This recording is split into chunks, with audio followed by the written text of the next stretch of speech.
USL Championship is back in the Lou.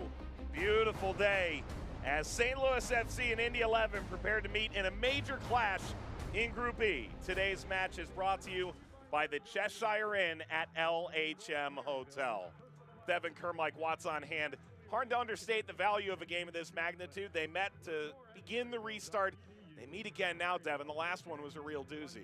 It was a quality game from start to finish, Mike. The July 11th matchup, of course, Indy 11 coming out on top 2-0. Pasher in the 52nd minute. Neville Hackshaw got the second one at the end in the 79th. The big loss for St. Louis FC wasn't the points. It was actually one of their holding midfielders. Oscar Umar picked up a little facial fracture that he's still trying to work his way back from. That's going to be a loss in the middle of the field. But the tactics are going to dramatically change given the personnel we've been given tonight. No question. We've been told that would be the case. There's a lot of tinkering when you play this many times in a short span. What isn't going to change, the fans that are here can be excited to see their team again. Last time St. Louis played at home, dominated Miami. They're comfortable. And with Steve Tritchew stepping in, he understands the personnel that he had. They've gotten a little bit better. They're still working on the overall fluidity of what this is supposed to look like going forward and coming back. We've seen some glimpses, most recently the beautiful win at Louisville City, but even that game, they got tossed around a little bit. It's time for them to put together a quality 90-minute performance. Let's take a look at today's player to watch. It's brought to you by Heineken. Tyler Blackwood can score, will he? Usually steps up, and in the absence of Kyle Gregg, he's done that. Remember, going back to last season, Mike, he's netted in 50% of the games, 8 in the last 16. He will be the key focal point, but Indy 11 knows that. They will focus in on him. The back line is going to be ready and roaring to go. Look for the likes of Cicerone and Rivas to help out going forward. Let's talk about Indy 11 here for a minute. They come off a giant win against Pittsburgh. They've gone 25 in Pittsburgh without a loss at home, and it took the #1 play on the SportsCenter top 10 to be the difference maker. Took a little bit to get through this match. They were pinned in their own half. They had trouble playing out of the back, absence in the midfield, but it doesn't really matter when you have that young man, Tyler Pasher, running around. Beats 4 guys, upper 90. That left boot of his has been absolute magic since the time that he strapped on the Indy 11 jersey. Heads up, he's not in the lineup tonight. 6 minutes into second half stoppage time, and Indy 11 racing out to a major advantage in Group E. So they're 4-0-0. If they get to 15 points, Devin, it would be difficult to imagine them not, at minimum, making the playoffs. 7 games unbeaten in the regular season dating back to last year, Mike. But for me, it's the road form. And we've talked about this on some of their other broadcasts. I'm looking for them to continue their form once they step away from Lucas Oil. They've done that so far. But this is going to be a very tough test in a short amount of days for Indy 11. Let's take a look at today's starting lineups. They're brought to you by Schlafly. We begin with St. Louis FC. What is this lineup? It's different. There's some posturing going on behind the scenes between the coaches. Steve Tritchew has turned in a 3-4-3. They can rotate into a 4-back. What this should set up like is a 3-5-2. Now, the great part is the versatility. You have the ability to drop into a 4-back either with Paris G on the right or Laparay on the left. You can rotate 3 into the middle. You can push 3 up top. You can go 4 flat. Steve Tritchew has the opportunity to bend this any which way that he wants, and he's going to have to when you face the Indy 11 squad that Martin Brenny brings to the table. Here's the key addition for me. Andrew Carlton comes into the lineup. He was really missing the other night. Now, I get it. It was Bob Lilly and the Riverhounds, but that connection to the boys up top struggled, to say the least. Raffanello comes in. No Tyler Pasher. Rafa King is going to be out on the right-hand side. As we mentioned, a couple changes here. Still the 3-back, still Evan Newton, still consistently Ken Lindley. Nice to see you. All right, St. Louis, Indy 11. Hard not to be excited for this one. The Looligans are ready. They're back in St. Louis. We've got kickoff when we return to Fenton after this.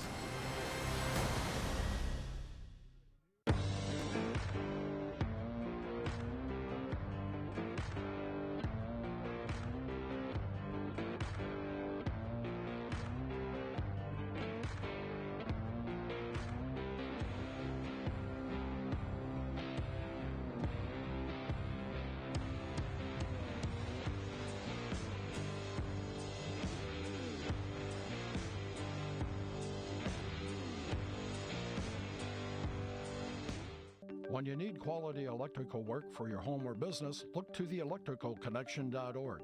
Created as a partnership between IBEW Local 1 electricians and the St. Louis chapter of the National Electrical Contractors Association, the Electrical Connection has been setting the standard for electrical excellence in St. Louis for over 100 years. You can depend on our highly skilled and trained workforce, your #1 source for quality electrical and communication contractors, electricalconnection.org.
West Community Stadium in Fenton, Missouri. Let's listen into the public address announcer as he makes an announcement. Inclusivity, equality, and compassion. Please join us for a 15-second moment of silence as we are all united against racism.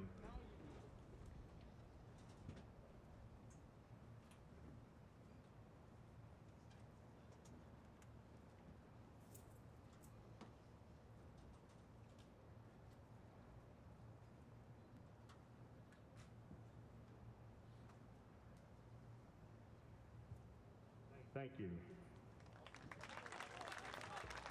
If you go over to stlouisfc.com right now, United Against Racism, Fanuel Kavita is at the top of the site, and it's something I think most fans would do well to really take a moment to read and reflect upon.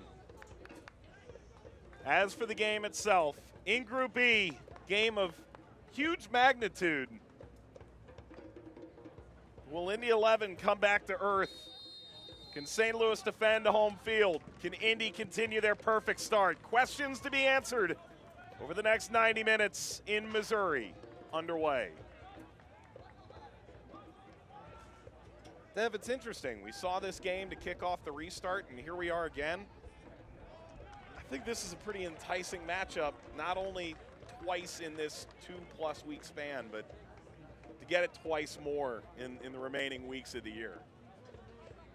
Especially with some of the rust that we've seen these teams come back with, understandably so. Though St. Louis FC didn't get the result that they wanted the first time around against Indy 11, they didn't play poorly. And they definitely had a positive stepping stone there, and that was proven true when they traveled to Louisville City, sustained a lot of pressure, able to grab a goal, get out of there with 3 points. Indy 11, on the other hand, for my money, playing the best in the entire USL Championship right now.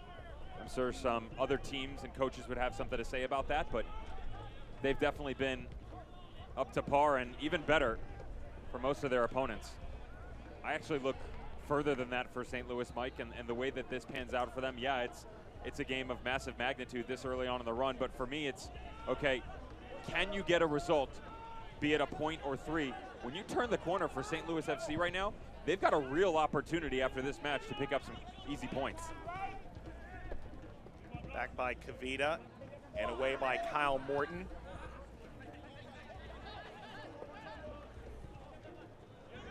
Carl Wiemat.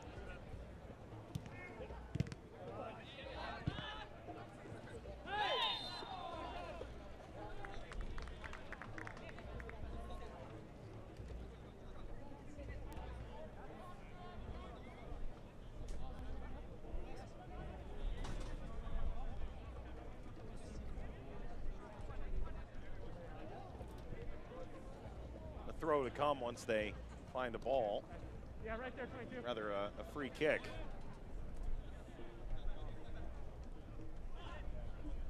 Cam Lindley. Last year in Memphis, really his first chance to start consistently in his professional career. Started in Orlando and never really got grip of the road. Ball launched over the top toward the back post and swept towards goal. Kyle Morton has it. First decent look at this game comes 2.5 minutes in.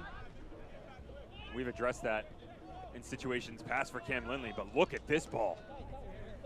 How delicious. Just starting the match, whip it in right around the 6. Shocked that not only does this actually enable itself to drop in front of the goalkeeper, you don't have a single body on it from either squad. Carl we met was the closest, but didn't really get a ton on it. St. Louis operates out of the middle of the field. Wall fall. Back by Wharton. Fink. Able to play through lines. Cicerone. Fall. Nice long diagonal ball out of the reach. Paris G. I like this idea here, Mike, and Paris G actually almost has to second guess himself here. Needs to understand that when that man wall fall right there is on the ball, do not do that. He's going to put it right on your foot almost every single time. Probably one of the biggest talking points, getting an opportunity to pick the brain of Steve Tritchu. Referencing the squad that was mostly inherited. We'll dive deeper into that later. But he said he cannot believe how impactful and consistent Wallfall is. So good on the ball, so technical a player, and vision that's almost unmatched in his opinion. Deep into the final third, cut back to Rivas. Asked him to put it to one word, he said he's been amazing. Well, they're gonna need him too, because when we talked about the lineups, Mike, I mentioned how Indy 11 struggled in the middle of the field the other night against the Riverhounds, and yes, some of it was opponent, a bit others, tactics and personnel. But St. Louis FC, when you look at their games that they've played so far, the 1-0 win at Louisville City on July 18th, and of course the 2-0 loss at Indy. Regardless of how well they've played in certain areas of the field, both matches they've struggled in the center of the park. And their coach understands it. They need to do a better job of gaining control, dictating the tempo a bit more. And all three of these guys have played together. I do like the shape that they're sitting in right now. Todd Wharton dropping in underneath. He'll play a bit more of a defensive number 6 type role, allow Wallfall and Rivas to find a way to get Blackwood and Cicerone going. And just watch Russell Cicerone in the 9 jersey. He's dropping in as well, almost overloading 6, going after Tyler Gibson and really asking a lot of Cam Lindley. Chance to run forward here for Jeremy Raffanello. Raffanello cutback ball, easy for Kavita.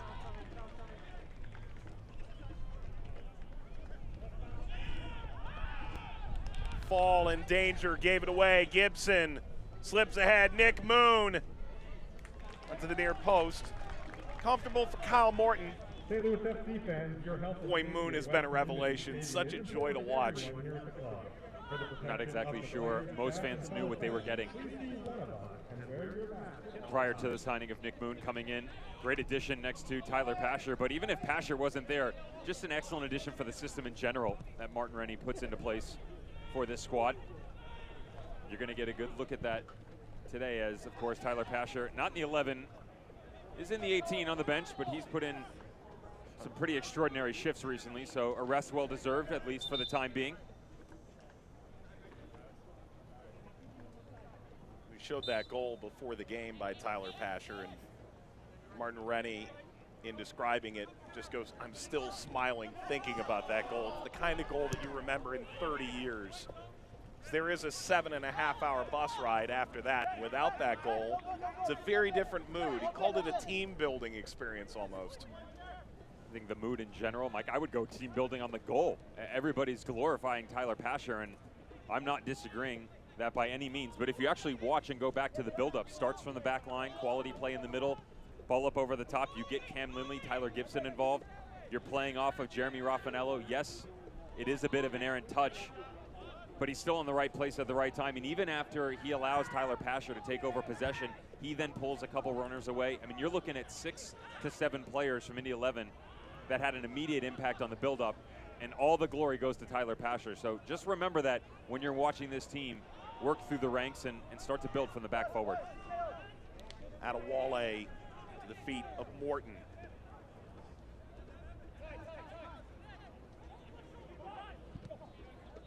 Well, they're pressing the 6. Gagnon-Lapierre. Cicerone. The overlap from Blackwood. Cicerone. Gagnon-Lapierre allows it through. Wall. There's Wall fall once again.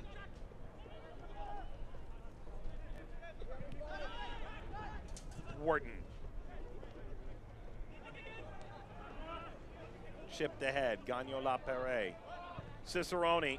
Drive service. Got underneath the first foot of Patty Barrett. There's a certain rotation to this St. Louis team that wasn't familiar last year under Anthony Pulis, where it was more structured on both sides of the ball. I'm very quick to be careful at how I word this, because there was nothing wrong with the system that Anthony Pulis had in place. It's just different. You're asking different responsibilities of some, to be honest, a lot, I should say, similar players. But that rotation is what caused teams a lot of discomfort in this league, Mike. Players not fully accustomed to, stretching outside of where they're normally held responsible. Gagnon-Lapierre is a player that you can kind of group in there. His time spent under Nikola Popovic, Ottawa Fury. Most recently, where he got involved in the attack a bit more, he would move him into the midfield, get involved at the outside back. But when you take a player like that, combine him with the likes of Joaquin Rivas, Russell Cicerone, the three of them start to interchange. Blackwood moves in, Wall steps up. Now you're not looking at maybe a 1 or 2 man game that you saw under Anthony Pulis where they're challenging a side. You're getting 5 players involved. And you're also asking a lot more out of Indy 11, especially when they like to get their outside wingbacks quite high. So it requires a lot of discipline on both sides of the ball. Wharton.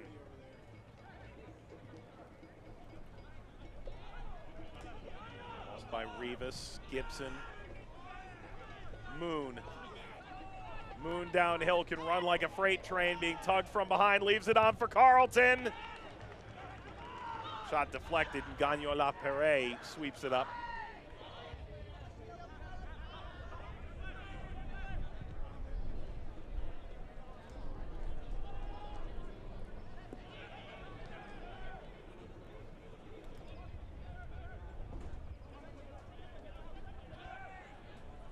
Cicerone. There's Gibson.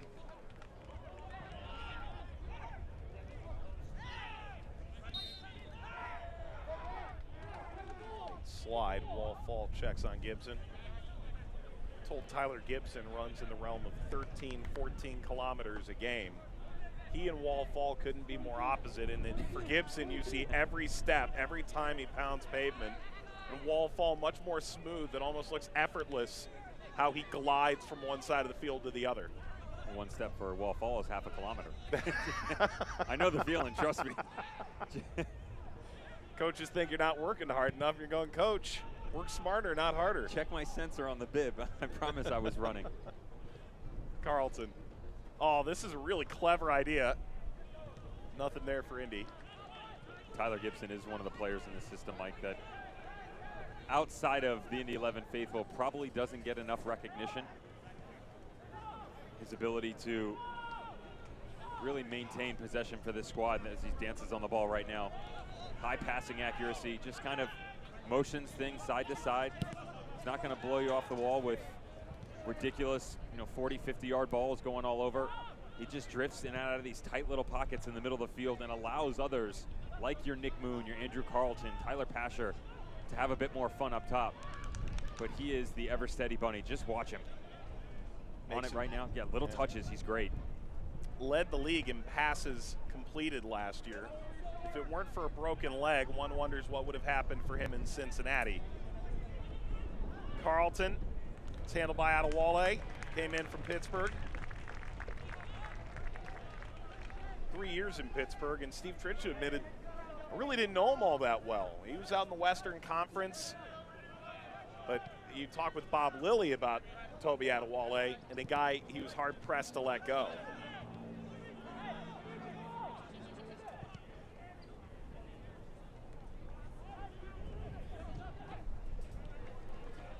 Hackshaw plays it ahead. Good darting run inside. Laid back. Carlton! Morton able to get a piece of that. Fanuel Kavita nearly deflected that over his goalkeeper.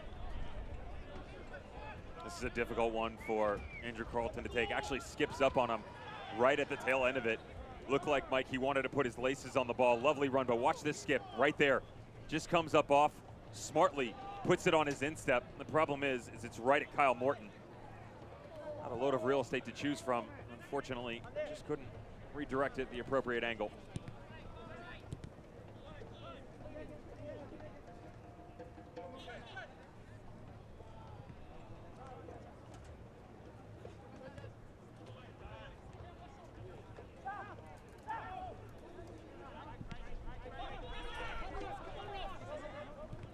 Kavita.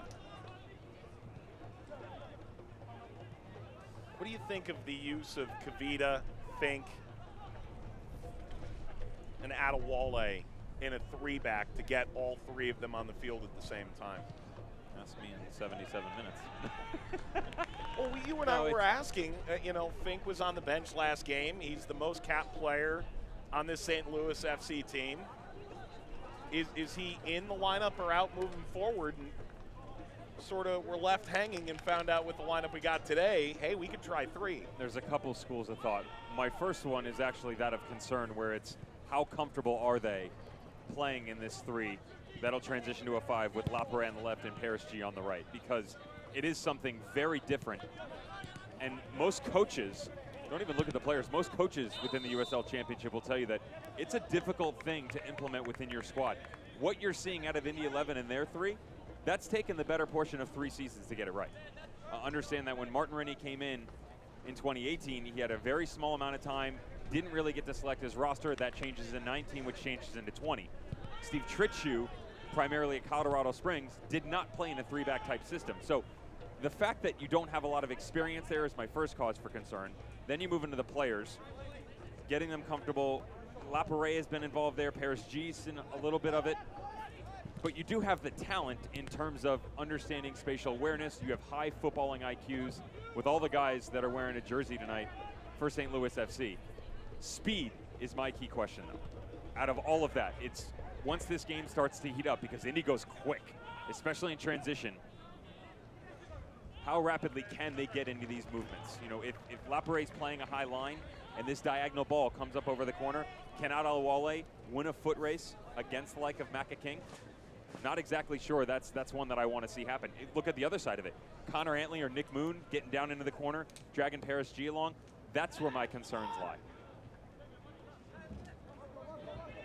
Something to keep an eye on as we go forward. One would think Indy is quite surprised tactically by this choice.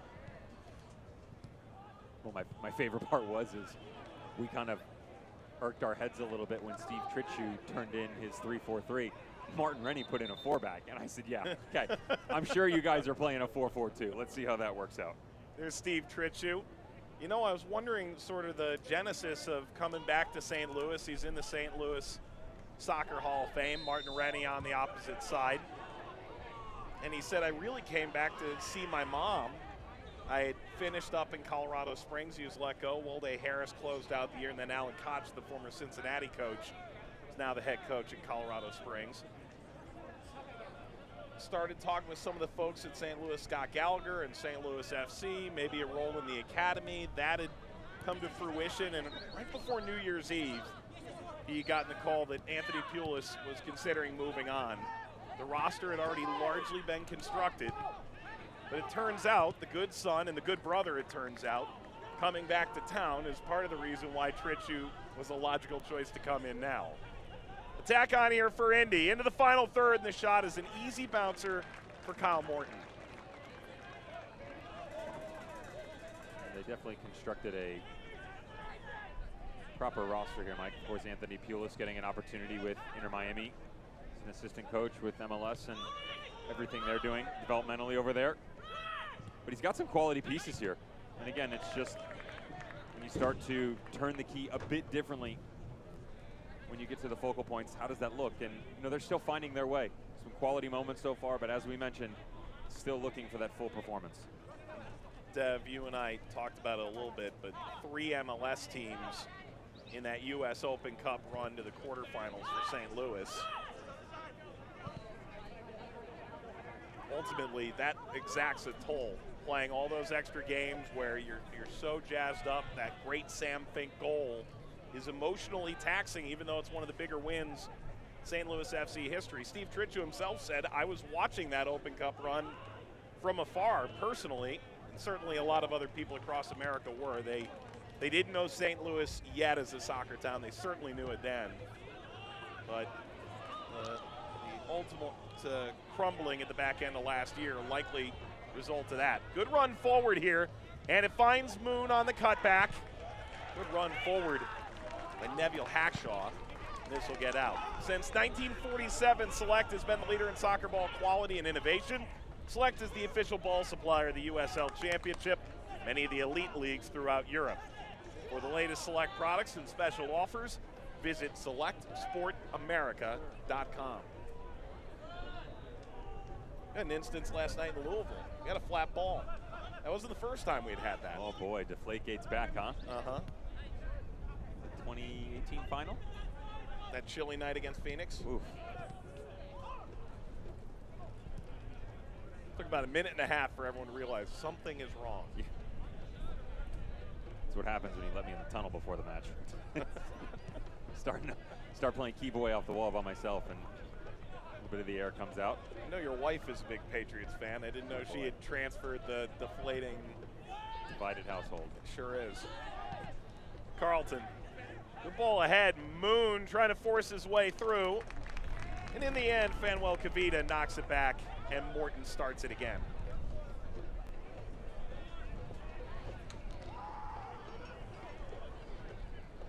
Is she a Bucks fan now? She's still a Patriots fan.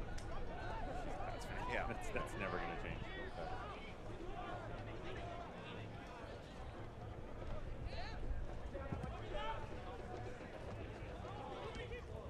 Carlton. The big collision with Fink, and Fink gets a hand up high, caught Carlton in the face. Play on through King. Carlton. Carlton with the no-look pass. Look at this. Carlton delivers. That's high, but we're talking about one of the great young players coming up over the last few years, and he's had some issues in Atlanta, but he's still only 20, Devin. Watch his vision. It's spectacular because he pump fakes and understands where the pressure's coming from. And watch him just look the defender off here. Quick little look over the shoulder and understands Wallfall is going to take the step in the direction that Andrew Carlton's momentum is going. Quick little ball back across the body, and he's into space. That explosion, those quick little touches are what he was so good at regularly for not only Atlanta United, but their second team last year. He's another one, though, just like Cam Lindley. Need an opportunity to continue to get regular reps for him to continue to progress. Carlton signed at 15 years old. The Powder Springs, Georgia native with Atlanta United before they were in MLS. Went on loan to Charleston and to Indy.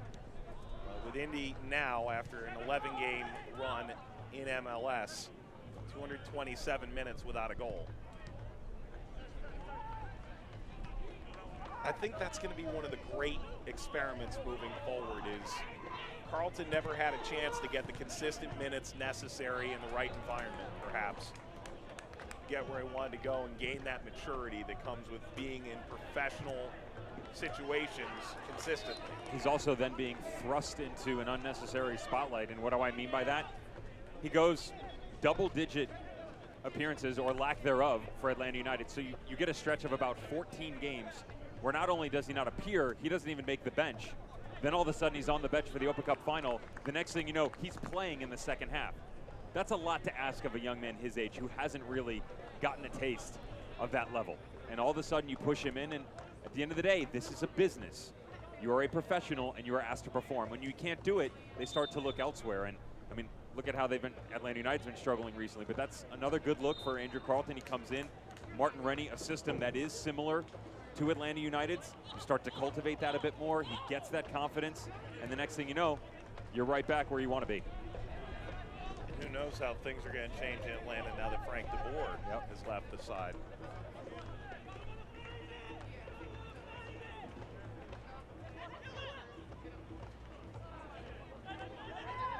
Limited capacity in Fenton today, as is the case across the United Soccer League Championship. There are some closed-door matches, as you can see, widely spaced here at West Community Stadium, which holds just shy of 6,000. Sometimes when the Hooligans are really after it in the corner, it feels like there's 6,000 just those two sections.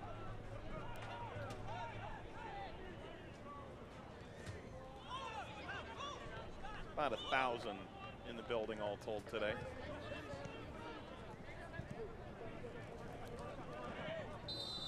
Played into space and a tug. Jeremy Raffanello.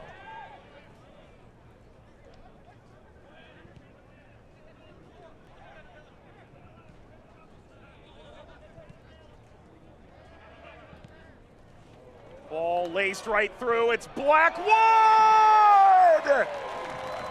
Oh, what a finish!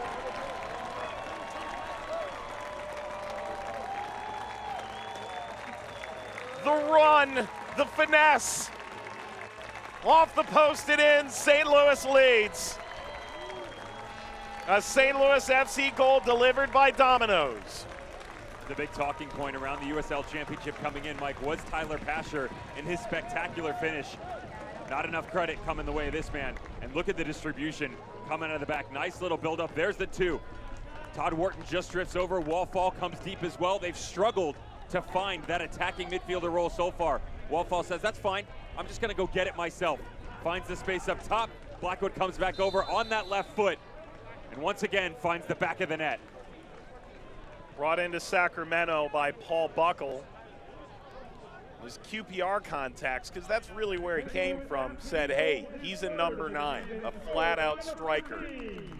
And we're looking at a run now, 3 goals in 4 games to start the year. And you could argue going into last year, he was really finishing on a strong note. Let's just see how Indy starts to counteract this now, Mike. Tactics playing out in the middle of the field where, okay, so if Wallfall is now going to start to drop a bit deeper, how does Indy react? You're going to ask a bit more out of Cam Lindley as he'll push higher.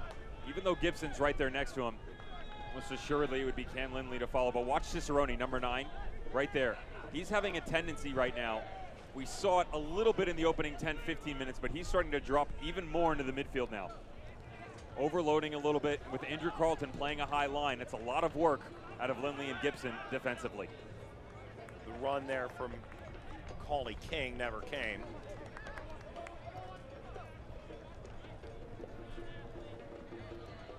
Devin is a former player. It's been a long time since you've played, then rapid succession game after game. How much does this weigh on you as a player? Sunny day on turf. You just played 96 brutal minutes in Pittsburgh where you fought for every ball. Now you have to come out with the majority of the same lineup, do it again. The good news is for Indy and St. Louis is they're both accustomed to the pitch. They're both used to playing on artificial. Yep. So that's helpful there. Also, lest we forget that there's the 5 substitution rule, in the 3 windows, and that doesn't include halftime. So you really have 4 windows, which is nice. And that does play into your tactical thought process here. How many minutes can I get? That was one of the big talking points with Martin Rennie. I said, Martin, it felt like you guys were lacking a little bit the other night in the middle of the park. You didn't use the substitution with Andrew Carlton. He had played a lot. He needed a rest as well. Tyler Pasher, you don't want to say he didn't seem himself, but he just wasn't as active. You could tell he was tired. Enter now. Pasher gets a little break. Carlton comes in. Cam Lindley comes in. So you're putting in fresh legs. St. Louis FC, they're using pretty much the same lineup. Now, Wallfall's been coming off the bench.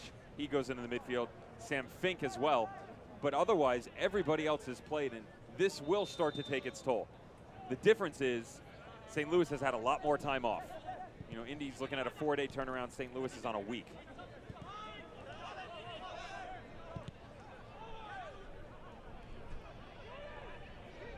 all the travel involved, one imagines you're counting every hour you can get sleeping horizontally, back in your own bed, on your home training field. All those things are massive. Kavita steps forward.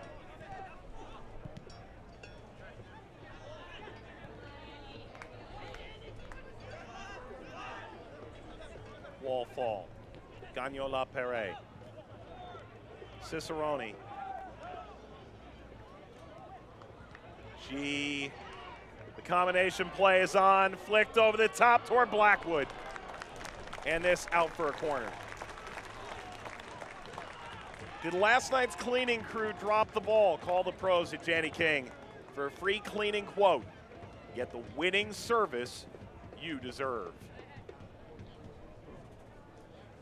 See if Indy can clean up on this ensuing set piece.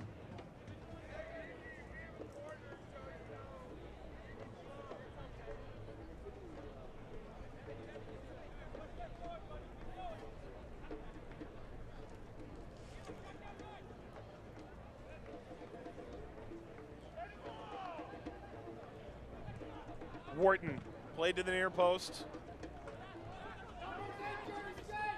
Rivas. Cicerone from Wharton. Forgot that and tugs down Carlton to avoid the counter.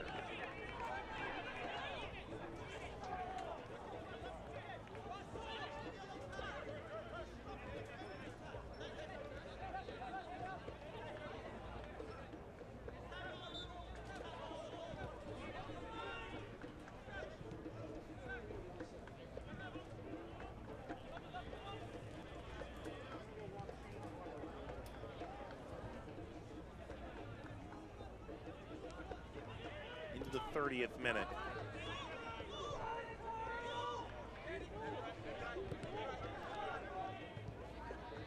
St. Louis last time at home, 4-1 win back in the opening week of the season in March. Played Miami FC off the pitch. And with all the expectation around Miami FC, as hard as it is to play in St. Louis, I think everyone was pretty well shocked at the result. Didn't go to plan, did it? Well, for one side. That's putting it politely. You knew there were going to be some growing pains, but didn't think we were going to go back to kindergarten in terms of our performance. Ooh, settle down here. Yeah, it was bad, brutal. I'm actually still surprised. I was looking at the scheduling and all the scores that have gone on, Mike, and I kind of turned my head and went, wow, the resumption of play for the Miami FC doesn't start till July 29th. Some of these teams are going to have 2.5 weeks under their belt by the time they step back onto the pitch.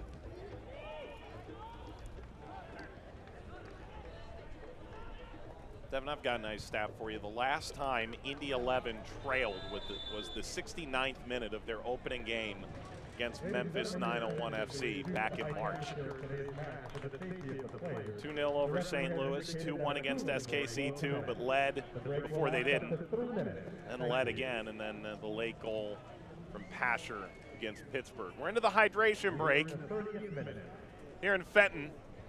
Devin, I got a chance to speak with Dr. George Champus, the Chief Medical Officer for U.S. Soccer, a little bit about the restart and how he thought that's gone. And I was asking him if there's anything that maybe people misunderstood about some of the protocols that are most notable to people. And he said what people don't realize is with hydration breaks, you can't go use the goalkeeper's water bottle on a corner kick anymore. Yeah. You have to go get your own bottle of water. You have to be able to separate everybody apart for that and make sure that you aren't sharing water bottles. And while that seems like a minor thing, even if you listen to Premier League broadcasts, you're getting a lot of, back in the old days, we didn't do this. Yeah, it's very different. And being someone who was stationed on the back line, saved countless times by the opportunity to just jump into goal, grab a quick refresher, and then get back at it. And when that's not there, it just continues to wear on you. Much like Tyler Blackwood's been wearing on pretty much every single back line that he's faced so far. How good has he been? I'm still all for the build-up here because one of the issues they've had has been that sort of 10-type role, and you're asking Joaquin Rivas and Wall Fall to fulfill it. Well, they haven't had the opportunity to really get the ball in an attacking situation so far, so he comes deeper. Wharton finds Fall finds Blackwood, Blackwood finds the back of the net. The latter portion of that is something we hear quite regularly now, but it's the understanding by the players on the pitch, and even if it's a shout from the manager going, guys, we need to change here, I want you to step over here instead, they took it and ran with it. And now everybody gets to reassess during these couple minutes. Spoke with a former MLS head coach yesterday who described this as a tactical timeout. So while you do have the necessary protocols, all the discussions you're having on the field about where you want to step, now you can pull out a grease board and do it a little more quaintly.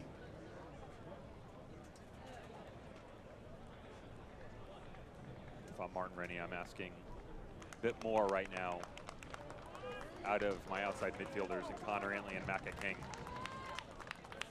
I still would like to see Cam Lindley get a bit more involved, but with Tyler Gibson sharing most of the workload in the middle and Andrew Carlton giving you that offensive explosion that you're looking for, 30, 40 yards from goal.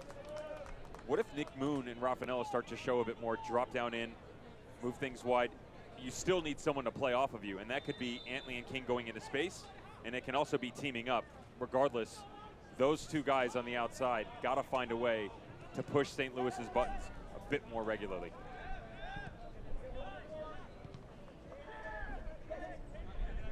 Mike Watts, Devin Kerr, our Vista World Link production crew, bringing you a Sunday afternoon game in Group E. St. Louis and Indy 11. See the records there, only 16 games, so for Indy 11, they've already passed the quarter pole of the season. St. Louis, they'll hit it at the end of the day.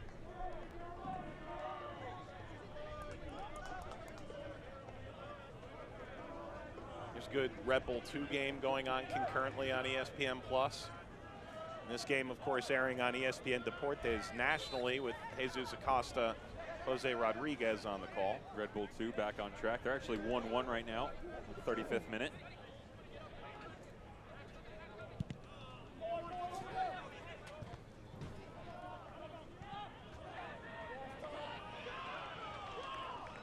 Pittsburgh Riverhounds are the ones that are on the road this time around.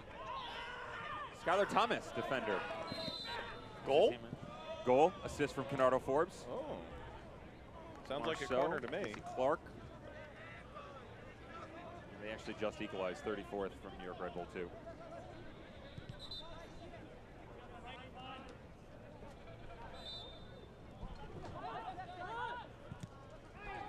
Free kick for Indy, and they'll dice right down the middle. Moon goes back. Wide to King. This is what I'm talking about. Look at the far channel, look at the right side, speed this play up a little bit. Cam Lindley's got to recognize, quick little touch down in to Macca King, and you're off. There's the ball ahead into the penalty area and slipping down the field turf, picked up by Adewale. Back pass, and Morton drives it away. Earn, save, spend, and learn with Greenlight, the debit card to kids that parents manage by app. Sign up today, greenlightcard.com, and get 1 month free.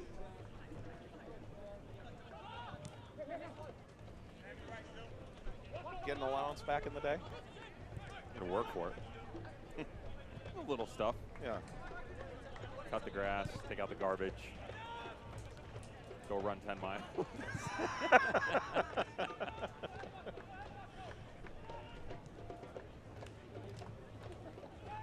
It's little things, right? Right? Gotta incentivize kids. It worked. It did. Look at you now. Look at me now. That's one of those beauties in the eye of the beholder events. Oh, yeah. Gibson finds King. Carlton playing above the box, acting as the conductor of this orchestra.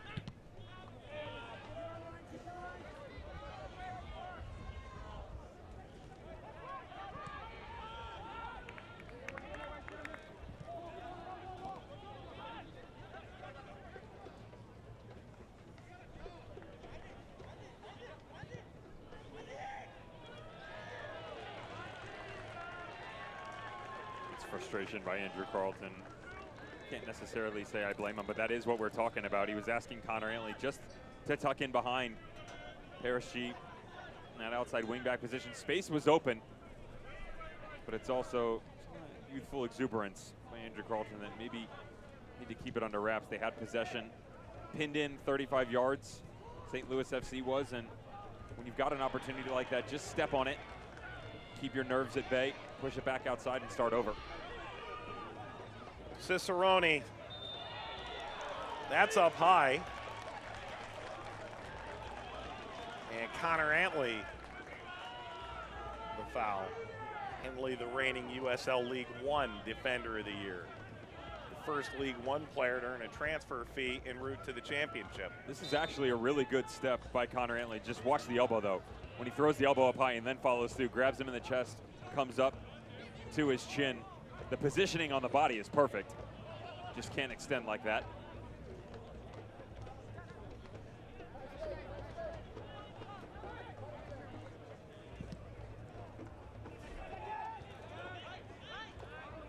Bypass Gagnola Perret in pursuit of Blackwood.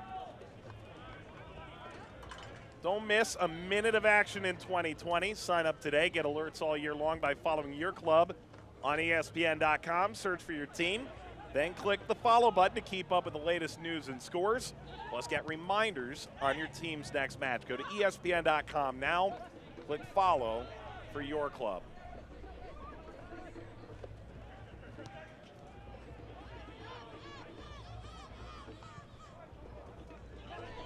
Moon, that rolled right to him.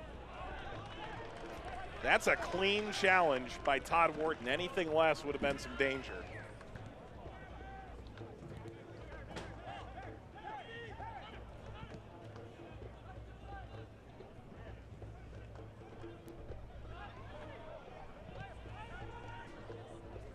Turned over to Carlton. Got by Wharton. Here he goes, Carlton seeking out long-range strike. He's a fun player to watch, no doubt about that. Especially when he gets in the zone, and he's really headed in the right direction right now, Mike.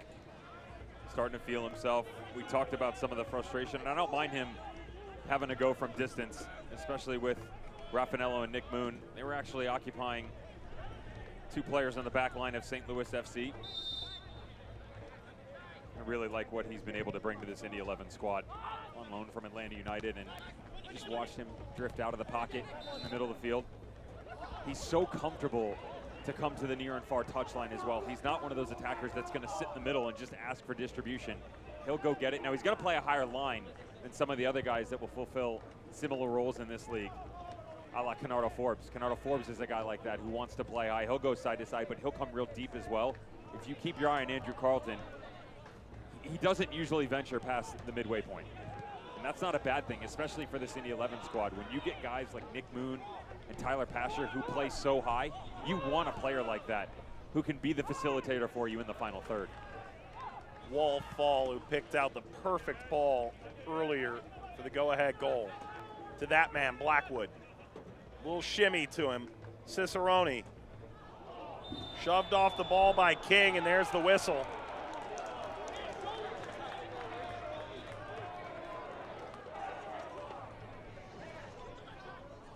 I got to tell you, Mike, I'm really excited to see what this looks like, because this looked like a good challenge to me. Shoulder to shoulder, old school tackle.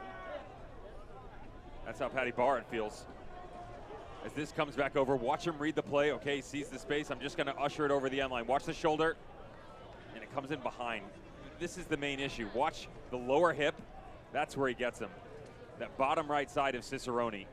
He stays high and grabs him in the shoulder. I think you're in a good spot.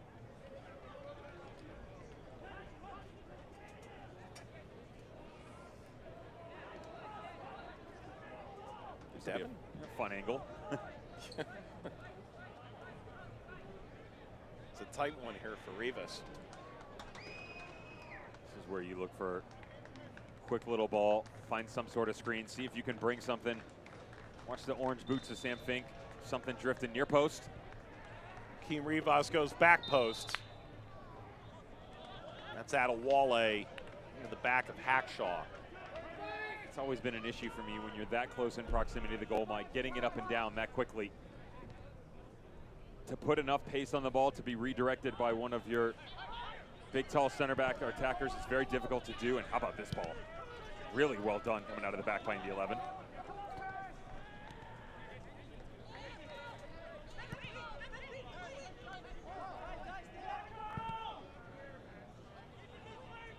been an aesthetically pleasing game thus far. St. Louis has the goal. Indy's not been without their entries into the penalty area.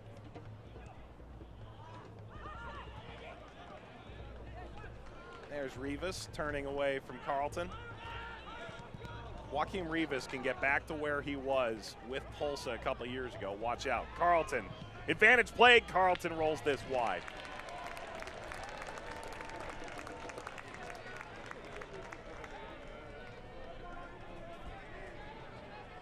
Carlton actually pretty fortunate that this didn't end up going the other direction pretty quick, offering weak side help and got himself turned around.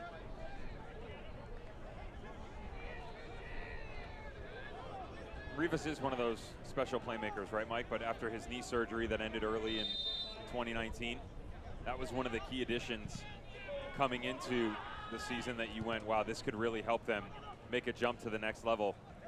But it's also one of the issues that they struggled with in terms of that Open Cup run, that it probably did hinder this organization. They did not have the depth, really took its toll. And am I saying that things would have drastically changed? Yeah, I am saying it, 100%. You're looking at a time where, you know, they're fielding 13, 14 players and things like this. And after that Open Cup run, just couldn't get the right bodies on the field. Neville Hackshaw goes into the book, a yellow card. And Rivas gets back to his feet. Rivas actually played in Nations League qualifying for El Salvador. That's a pretty significant achievement. Oh. For his first offense, I'm not necessarily sure I would have gone to the book, but I do get it. Just a little bridge at the tail end of it, falling flat for Joaquin Rivas. It's always one of those frustrating things as a defender. You have a quiet first half, get into trouble once, and your mom and dad have to remind you where you stand in the pecking order. From what I hear anyway, I've never been. Yeah, you got straight red. Yeah, that's right. Just threw myself out. There were no warnings. Sir, you're going to need this card later. I'll see you in the tunnel. Battling through the challenge. That broke down. More swarming there in midfield, and it looks like St. Louis has figured out the riddle. Forced into reverse still. Kavita. If he can complete that cross-field switch, there it is. 4 minutes of stoppage time presented by Paycor. Need more time in your business? Contact Paycor to handle your payroll and human resources needs.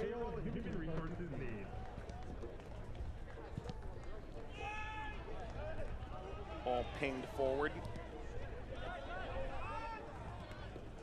Gagnon La Perret. Wall fall.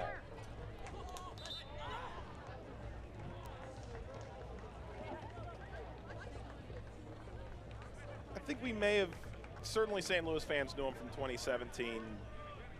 He's been around.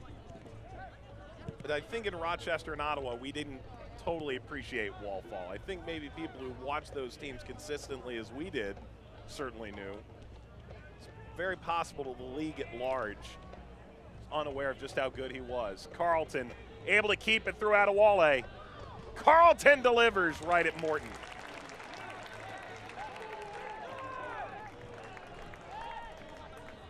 Just got to find a way to get a little bit of extra help for Andrew Carlton right now. Nice little turnover. Smart decision by Raffanello to lay it off. But notice this. Now he's in traffic. 4 guys around him. Where's the layoff? Don't have the ability to drop it here. High line by Tyler Gibson just next to him. And that's kind of how it's been 15, 20 yards from goal for Indy 11 so far, Mike.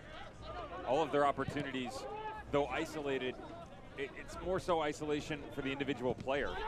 Because if you watch right now, they got plenty of bodies playing high. They're just not exactly pressing. And there is a difference. Playing the high line and actively seeking possession of the ball are 2 different things. They're making St. Louis FC play out of the back, but they're not really pushing that much onto them. That's why when you're seeing these 30-yard balls go the other direction, it's almost as if a little bit of the white flag coming out saying, okay, wave it, let's step back a little bit here, let's see if they can break us down in midfield and closer to our own net. Previous foul was on Patty Barrett, the uncompromising center back, a remarkable 90 yards from his own goal.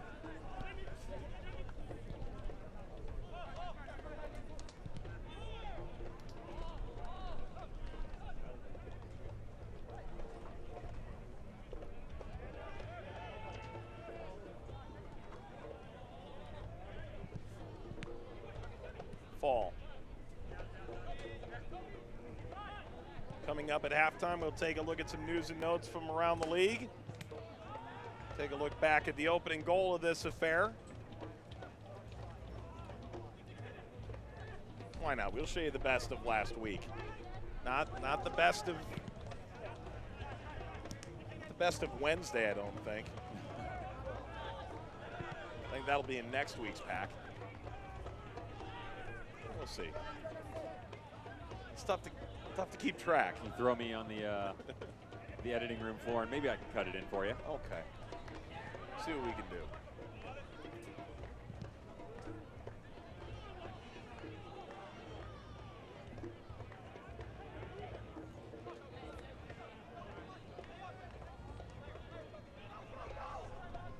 Wall Fall collects. Final seconds of this first half. Maybe they'll be able to get a ball forward here. Wharton. Gagnon LaPerre. Kavita advances down the touchline, and St. Louis may be happy to take this into the dressing room at 1-0.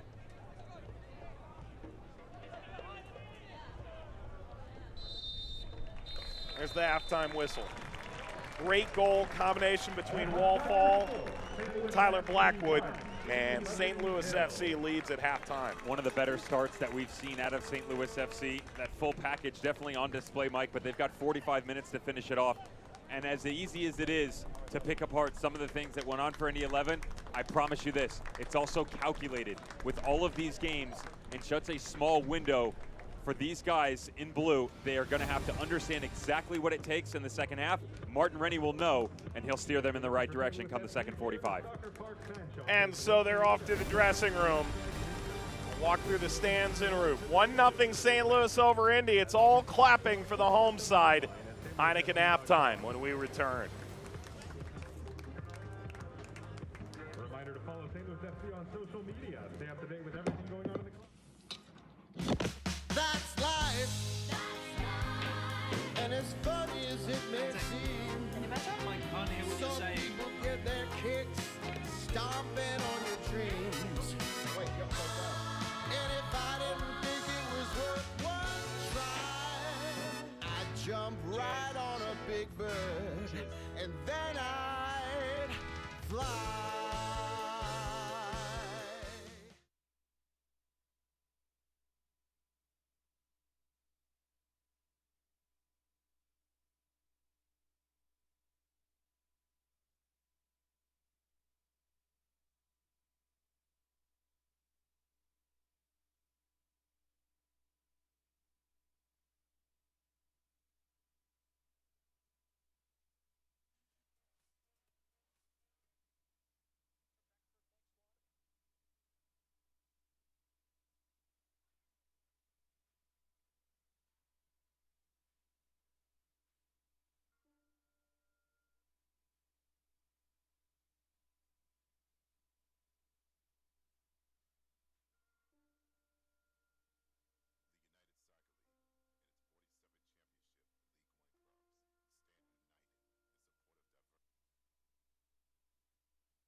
Welcome back, everybody, to the Heineken halftime. St. Louis over Indy at the break.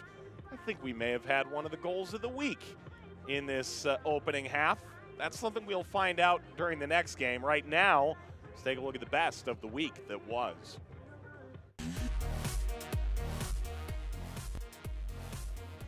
Martinez trying to find Beckford, got a little fortunate off a deflection, a lovely piece of footwork there. Beckford makes one, into the penalty area he goes, and he scores! It's a wonderfully taken goal by Deshane Beckford, and the Jamaican puts RGV in front inside 11 minutes. Your class. Into the penalty area towards Harris, who flicked it on well. Chance here! Oh, in!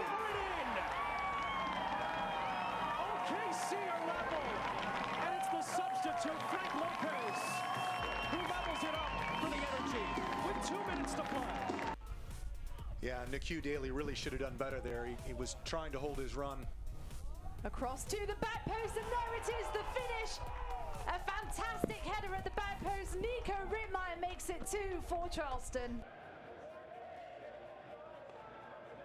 Shintu against Boateng. Lobs it in there, open opportunity, back of the net. Mischich there with the header, off balance, but gets it in. Union 2, their first goal of 2020. Slices, reverts, McCabe, Lancaster scores! There's the breakthrough moment from Oklahoma City. Wide. This is Metcalf starting his run down the right side with an early cross right to the back net, has punched on up. 2 opportunities for San Diego, and it's finally notched on in. The Loyal right on top of it. 3rd time's the charm, and San Diego out in front 1-0.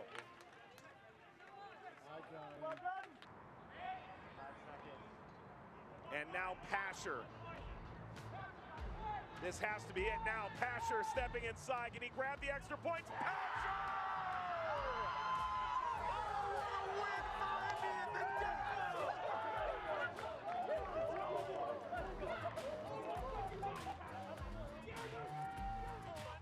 Unbelievable!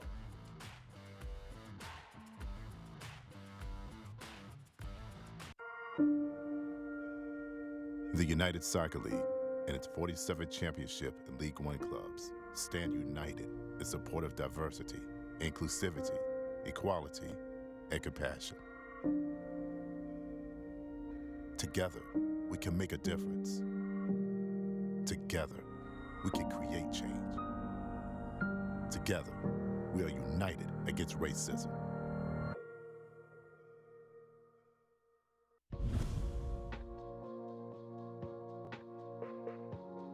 Once a community's long-term player development pathway is established, USL clubs must clearly define their talent identification strategy in collaboration with their youth network.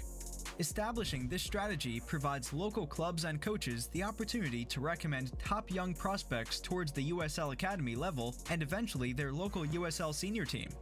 As players are identified, the USL Academy League is designed to provide young players the opportunity to transition from youth soccer to playing at the senior level in 3 different ways.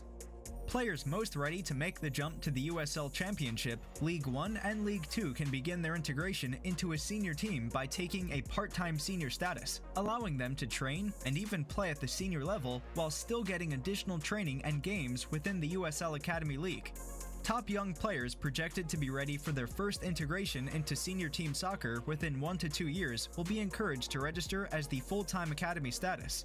Players with a longer-term projection towards the USL senior team will have the flexibility to continue primarily being a part of their youth team through the part-time youth status. This will also encourage further collaboration between the youth network and the USL senior team, as coaches from both levels can work together to determine the right time to move players through that established pathway. For more information, visit usl-academy.com. Welcome back, everybody. What a beautiful day in Fenton, Missouri. Don't ask for better than this. About 1,000 in the stands at West Community Stadium. 1-0 St. Louis over Indy 11 in the Heineken halftime. Why don't we take a look at news and notes from around the USL Championship. And the big story coming into this weekend was certainly Indy 11 But a crazy night in Group B has perhaps overtaken that. San Diego Loyal and LA Galaxy 2. Figure that out. Who would have thought, right? Blue City finally in the win column. Nice to see all those stars finally taking the feature as Lynn Family Stadium gets to see their first victory. And League One, back at it. Back at it. Boys in League One. Lovely to see. Yeah, we saw some great games over on ESPN+. These are the power rankings. Nope. Top 10 coming in. Not anymore? Nope. Not interested whatsoever. Switch that up. Someone's going to have to explain to me how Phoenix Rising. Now, I understand it's the last week, but it's right now. Phoenix Rising sitting at number 2. Yeah, they lost last night. They look terrible in their 1-1 draw at Orange County. There's no problems in the desert, but they don't look good. And you keep going down. Riverhounds coming off a loss. Tampa Bay Rowdies haven't looked their best. Sacramento Republic. How they're at 5. They jumped up. Go figure.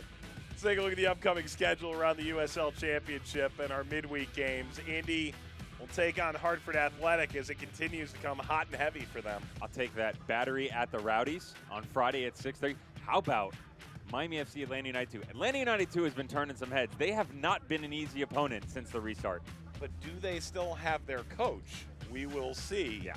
Here's the Group E standings. Indy 11, of course, runaways thus far, but with St. Louis picking up a win against SKC2 and playing them again on Wednesday, things could really get jumbled here in a hurry. It's quite interesting how in the 4th and 5th matches of this restart that on the season, obviously, but since the restart, you can go, wow, some of these teams are getting to must-wins. I mean, it's getting to that point where, look, Indy grabs 3 points today. They jump up. St. Louis grabbed 3 points away. They continue to distance themselves. There's so much going on right now. I love it. We're back. All of a sudden, Sporting Kansas City, too, is looking around going, our loss on Saturday means we could be 9 points back from a playoff spot with 12 to go. 901 FC, draw. That was my guaranteed on the pick'em, by the way. Oh. I mean, Timmy Mulqueen, help me out here, buddy. I'm in your corner. I'm lofting them up, and you guys are just dunking on me. That New York-Pittsburgh game is also at the half. So we've got plenty more coming up here in St. Louis as SDLFC have the lead over Indy 11. We'll show you how it happened. Get you ready for the second half when we return.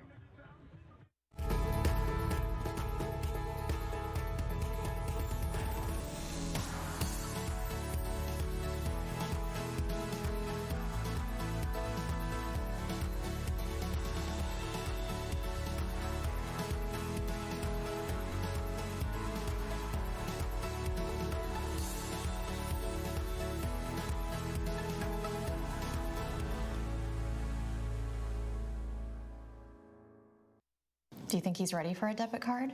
Mm-hmm. He's on a roll. Mm-hmm. The Greenlight app and debit card makes it easy to manage your kids' money and brings you peace of mind. He has to do it. Mm-hmm. With Greenlight, kids form smart money habits that prepare them for their futures. Did you know about this? Mm-hmm. Thank you. Greenlight, all the tools you need to raise financially smart kids.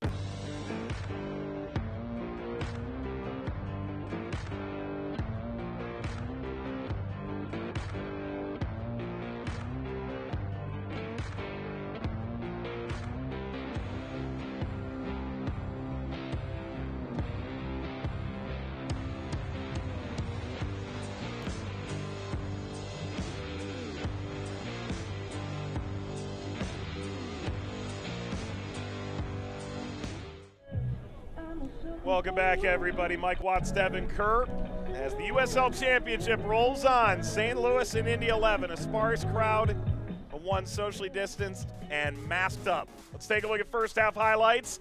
We begin about the 3rd minute of play. Things get dangerous here from Indy 11 on a set piece. Quick little start from Indy 11. Their attacking prowess was definitely ready to go at the start of the whistle, and was still surprised that this was able to drop right in the doorstep. Carl, we met, defender for a reason. They continue to push, continue to push. I like the press that they employed for the opening 25 minutes. They started to tailor that off come halftime. I promise that was calculated by Martin Rennie. Needed some more clinical finishing by Nick Moon and Andrew Carlton. But the good news is, Mike, is that the opportunities were coming. They would continue to go 13 minutes later. One of the best sequences we've seen. Watch Andrew Carlton ask for this ball top of the 18. It's a good one, but it's not a great one. upon further review, watch this skip up off the pitch. Yeah, it's a bit difficult for the midfielder to try and get this on frame. He's got to go with the instep instead of the laces. Doesn't get enough power nor precision to get it away from Kyle Morton. Quality save. And how about this build-up? Lovely. Starts with Todd Wharton. We find wall fall. Let's get a bird's eye view. Stop me if you've heard this before. Tyler Blackwood, back of the net, puts St. Louis FC out in front. Magnificent goal with a magnificent feed and outside of the boot, straight line effort right down Main Street, and Blackwood's there to cash in. Let's take a look at our halftime stats as St. Louis holds the lead. Does this feel right to you? Does feel right. Efficient from St. Louis FC is what comes to mind so far. I'm just ready for this in the final 30 minutes for Indy 11 to explode. And then I want to see how the home squad reacts, because the tempo was a bit slower than what we've seen. But as you mentioned, Mike, there's a lot of games going on for Indy 11 and Martin Rennie's squad right now. He rotated some players. Some of that chemistry is a bit off, but they'll pick it up here come the second half. How does Steve Tritchu and St. Louis FC respond, especially when they're sitting on a lead? You know, Devin, those warm-up shirts, you seem a pretty big fan of pregame. Christmas just seems so far away. You know, I am accepting donations. Not exactly sure how to get the Kickstarter going, but if anybody wants to DM me, I'm more than happy, you know, to take it. You know, feel free to send it my way. Always in need for a good kit. And a great cause as well. So Indy 11 makes their way back onto the field in Fenton, Missouri. Hey fans, with 12 points in their opening 4 games. On the front lines of the fight they against appeared COVID-19. Poised Please join everyone make a at significant St. Louis run FC here. as we give a 15-second Win round here of today applause would for have those separated them healthcare heroes. 9 points clear of anyone else in Group B. Right now, players and fans are applauding the healthcare heroes around the country who continue to battle on the front lines against the COVID-19 pandemic. And our continued appreciation to the first responders, the doctors, nurses, all those involved in helping to keep us safe. Thank you. Evan Newton prepares for this second half. Not a lot to say for him in that opening 45 minutes. Although I would imagine he's probably pretty happy with his anniversary gift from us on a Wednesday on ESPN2. 100% passing accuracy as well. So that's got that going for him. No, that was phenomenal experience from start to finish. Thought it was really impressive by that young man, Evan Newton, to reach out, selfless for his family. And then some quality words behind the scenes from both he and his wife, reaching out to the production staff, passing on their sentiments of, you know, everything that was put forth. Always nice to see some of those family stories come up and people get to look at, right? Yeah, they celebrated their 2-year anniversary and certainly wish them well. All class. Here's Carlton firing out of midfield to start this second half for Indy 11. In white kits moving right to left in this second half of play. Into the wide area. Comes back to Lindley.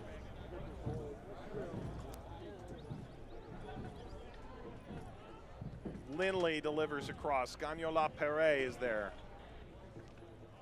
Blackwood's hold-up play reverts back.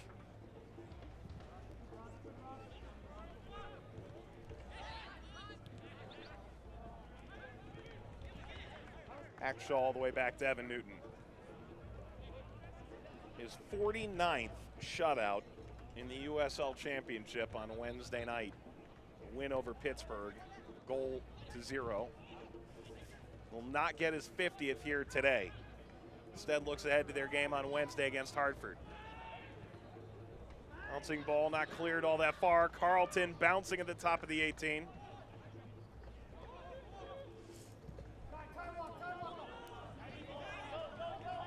Now St. Louis across the halfway line and maybe a chance to run here.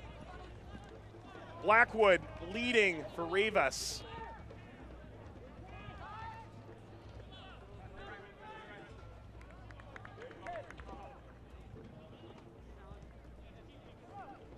Gibson.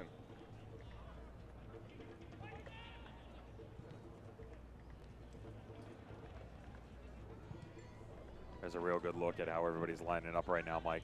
Look at all the St. Louis jerseys behind the ball right now. There's a pretty good display of the back five that Steve Tritchu looking at, pretty linear, nice little triangle in the middle. And now is where you're asking a bit more out of Cam Lindley and Tyler Gibson. You can't make that thread pass. Got to find another way to link up. And as active as Andrew Carlton is, Tyler Gibson has been great on the ball. Cam Lindley lacking a bit in performance. Not to say he hasn't been able to string some passes together, but I was pretty keen on him coming off the bench last match out. I said, look, give him an opportunity in that starting 11, and he hasn't really made the most of it so far. You just wonder how long Martin Rennie allows this to string itself along before he jumps into the likes of Drew Connor or possibly even Matt Watson. It's a team missing some really significant pieces, not just the theory of they're good players, but within the system, Iose changes everything. Good return ball to Hackshaw. Indy 11 into the final third. Off the spin, there's space here to get a shot away. Off the deflection, rolls easily to Morton. Iose's out, Ilya Illich is away.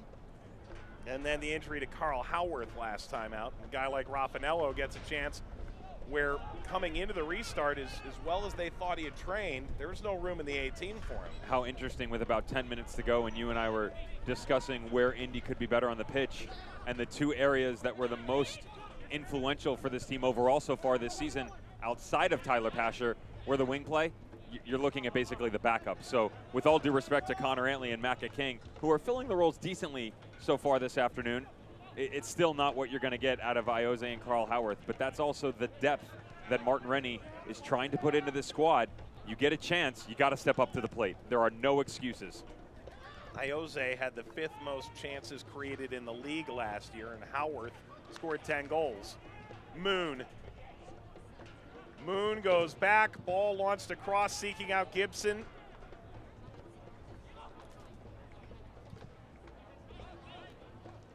Settled here by Indy, trotting ahead we met. Antley, edge of the penalty area. Goal kick, St. Louis.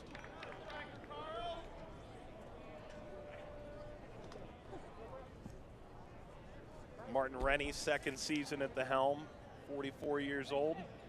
Time in Cleveland, Carolina, Vancouver. Steve Tritchu, who was around that shot, heard around the World team, the World Cup team back in 1990. Decent run by Barrett, but it broke down. The skip on the turf, well handled in the back by Indy 11.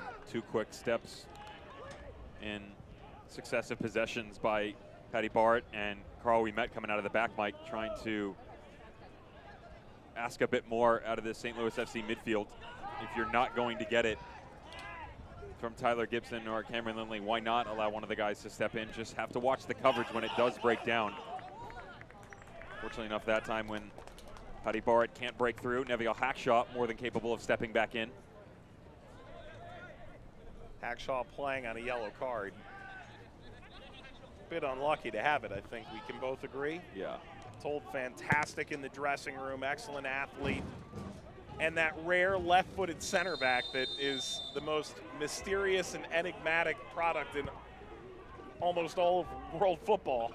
You see the height in his build as well. You don't expect him to be as quick as he is, too. He's got a first step, he's got high top-end speed, but he's got the body to match the build as well, so he can really play down in the trenches, get into the dirty angles if need be. Bit of frustration, though, right now, Neville Hackshaw, because he feels like he's being hard done by the referee. His argument is Rubbin's racing, right? You go back to it. He wants to come up and over the top here. Tyler Blackwood from the backside. I can't really blame him. There's not a lot there, and especially when you give a guy a card for one challenge in the first half. And to each their own, going each way. Tyler Blackwood, though, coming over, calming him down, saying, you know, my apologies. Time to get back to it. Say rubbing is racing? That's the case in Indy. No question about that. Forward to seeing the Brickyard Battalion again and the full complement of Luligans. Eventually. chipped off the AR, who gets no hazard pay. There's Hackshaw again. Trinidad and Tobago full international. 9 caps. The international level. Away by Sam Fink. Just play quick here for Unity 11. Don't allow St. Louis FC to set their grounds. It's got to be cleaner than that, though. Positive start for Indy here in the second half, Mike. Still waiting for them to hit that switch, though. Opening 60 seconds, they were quick, but notice where the pressure is. Just trying to pin him in. Not really actively seeking to take on full force. Lindley gave it away and takes it back. Gagnon Lapere closed him down. Wallfall, the cousin of Jermaine Jones, Frankfurt, Germany native.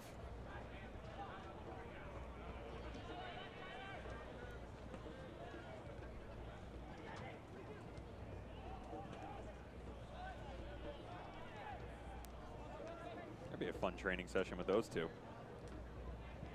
Yeah, if you want to pass out. Which I just want to watch them line up and hit them from distance because they can both strike a ball with the best of them. That's a different thing altogether.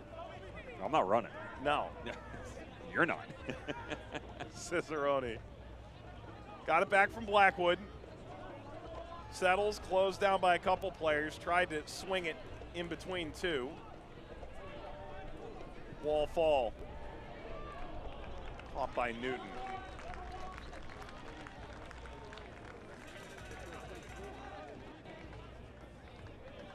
Enough of a difference so far in the first 10 minutes of the second half for Indy 11? No, nowhere near it. They had quality shape just a second ago. Really good look at the back five, and then your triangle in the middle between Lindley, Gibson, and Carlton. All ahead, Cicerone was offside. Yeah, miles off. Still asking for that stretch though, Mike. If you're going to play on the interior, you're going to need some help from the outside. Conversely, when you start to move to Connor Antley or Macca King, and there's a pretty good look. Well, miles for you is literally 1.5 feet for everybody else. Look, anybody that's behind me when I'm holding a flat line, you're miles offside. I'm making the linesman aware of it as well. Moon for Hackshaw. 55 minutes gone, St. Louis the lead, going back to the 24th minute. Blackwood from Wallfall.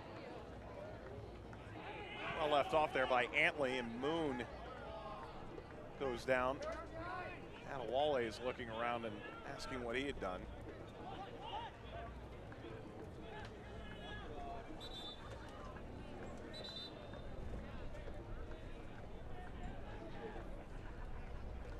Do you have a solid game plan for your financial future? At Edward Jones, they craft investment strategies that are as individual as you are.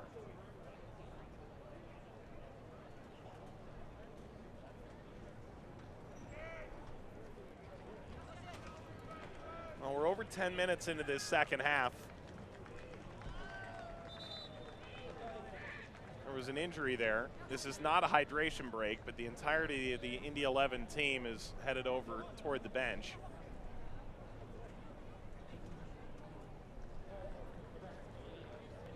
Now all the St. Louis players are doing the same.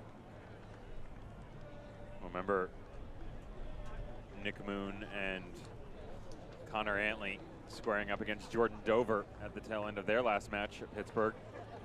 Nick Moon, the recipient of nice little boot-to-boot contact. Jordan Dover lucky to get a second card there. I'm sure that's going to leave a mark as you get pounded 4 days in a row on that right side. Barrett. Good ball. Long diagonal switch. There's the cross through the penalty area, picked off by Morton. It's a different dimension that we haven't really seen yet so far at Indy 11, Mike. They're blocked into the second, really 60-yard span, if you will. Nice little switch up over to the right side. St. Louis FC starts to rotate back over and open up space in the middle. 2 passes covering about 90 to 100 yards of ground. It's a good look. Laced ball through. It's Moon holding up. Leveling off, pushed away by Adewale.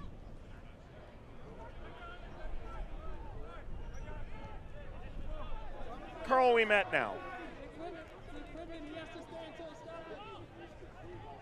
Gibson pops off that midfield line.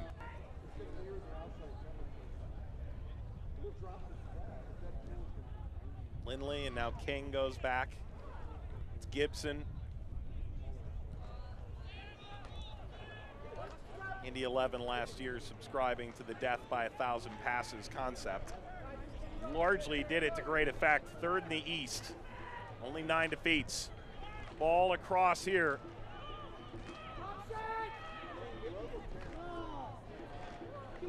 Launched away. Gagnon LaPerre picked up that knock a moment ago. He's waiting to be allowed back on. And this skips off of Sam Fink. Gagnon LaPerre returns. Immediately he'll have to defend in Indy 11 corner. Would love to see Neville Hackshaw get involved here, Mike. He's been so good on set pieces for Indy 11 and haven't really gone after that look yet. Big frame. Love to rotate back in. He actually got the goal last year to start them off. Of course, things changed a little bit after the 64th minute goal. St. Louis FC grabbed 2 back-to-back and the victory. Corner here. Hackshaw trying to get under it on the second ball. Gibson.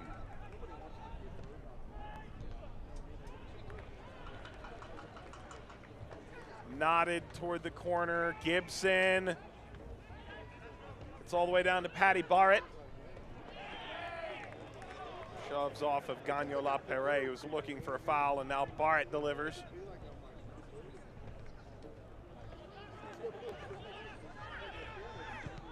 There are a lot of sturdy, big bodies in this game that make set pieces a real war. We just talked about Neville Hackshaw, but Fanuel Kavita, Adewale, Sam Fink. I mean, how many goals did Sam Fink score off of corners and restarts last year? We had 6 goals, was it? He had 7 in total. 7. And he also had a goal in the Open Cup, the game winner against FC Cincinnati in the 93rd. Most all of them coming the aerial route, and his ability to understand the space inside of that 18-yard box in a crowded area. I should take that back. 90 plus 3. In the Open Cup, that's actually a relevant difference. A little bit of shade casting over as we reach the hour mark in Fenton, Missouri. St. Louis FC, their first home game since March. They blew out Miami. And now, as they face their 3rd game of the restart, looking for back-to-back wins, buoyed by confidence, going on the road to Louisville City and beating them in their home stadium, which just opened this month. Blackwood, great run by Blackwood, plays it across. Cicerone with just a miniature back heel could have put that in.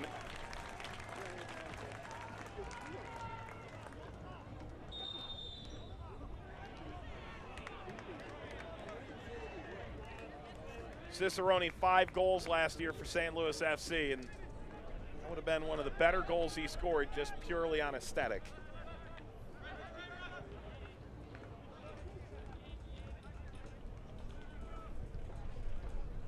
Just look at this gap right now. Now he fulfills it. Well done, Andrew Carlton. Gets the space. Just about to say the last 2 times they've started to motion up the pitch, Mike, there's been this 20-yard gap, and Andrew Carlton had come out to the exterior. Nobody up top, either Rafanel or Nick Moon, had dropped into the space. Carlton goes back central, asks for the ball again, and watch now. Here's a quick rotation. Carlton got by Wharton and then goes grinding to the ground as Adewale helped clean it up. I think back to what Martin Rennie told us, is this taken away by Indy 11, the edge of the final third, and a blast. It's lost, and now Morton able to spring back behind him and pull this away from the line. He was spinning slowly off a rip by Jeremy Raffanello. You go all the way back to it, Mike. This did start with Andrew Carlton trying to go one-on-one. Great step by Cam Lindley. This is what I'm asking of him. Coming out of the midfield, getting involved in the run of play, and then asking something out of the boys up top in terms of some rotation. Raffanello peels off, put it out in front of him, and allow that natural striking ability to take over.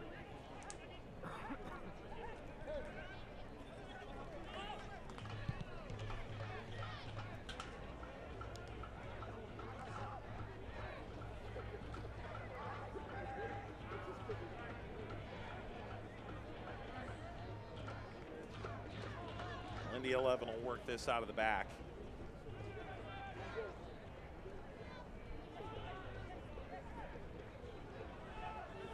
If there's a little bit of a hangover, some soreness from Wednesday night, you wouldn't blame them. And of course, they have to pass Indy from Pittsburgh to St. Louis on a bus, which is a difficult way to spend a couple of days off. The St. Louis side has come out, been defensively stodgy as anticipated, grabbed a goal in the 24th minute, and remain 1-0 advantage. Let's see how long Martin Rennie allows this to progress, Mike, because he only used 3 changes in their last matchup on July 11th, and he only used 3 in that matchup against Pittsburgh as well. Chance here to get another cross through from Lindley.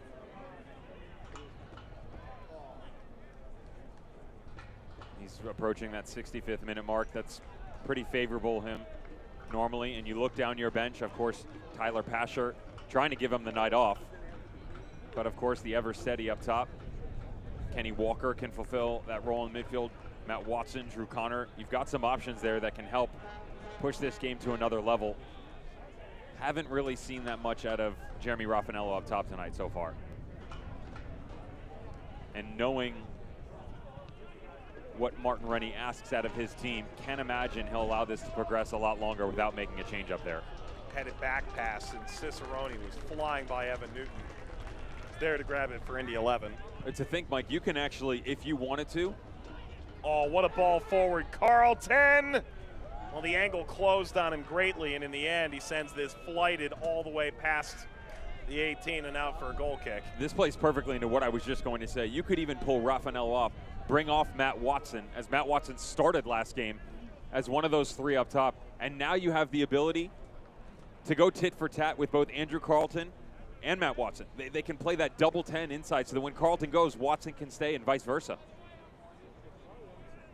Try and explain, because in talking with Martin Rennie, he described a little bit of the tactical decision in choosing Watson over Carlton, combined with the rest factor against Pittsburgh on Wednesday. Experience and decision making. Andrew Carlton, his entire career, rightfully so, has one speed and one direction for the most part. He's trying to get you to the goal as fast as possible. It's also the system he came up in. Matt Watson knows how to slow it down.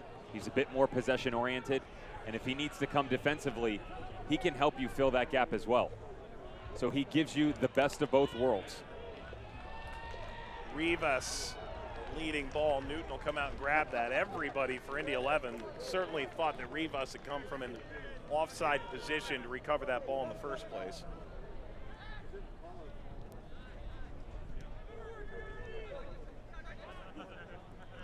Pasher, Connor up and getting loose, making their way toward the 4th official perhaps.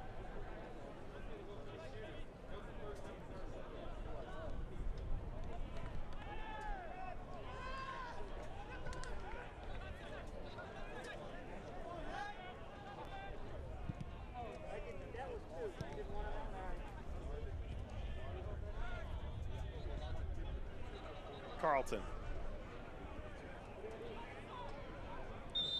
flying down, and play will come back to that foul. They tried to play advantage, simply didn't work out.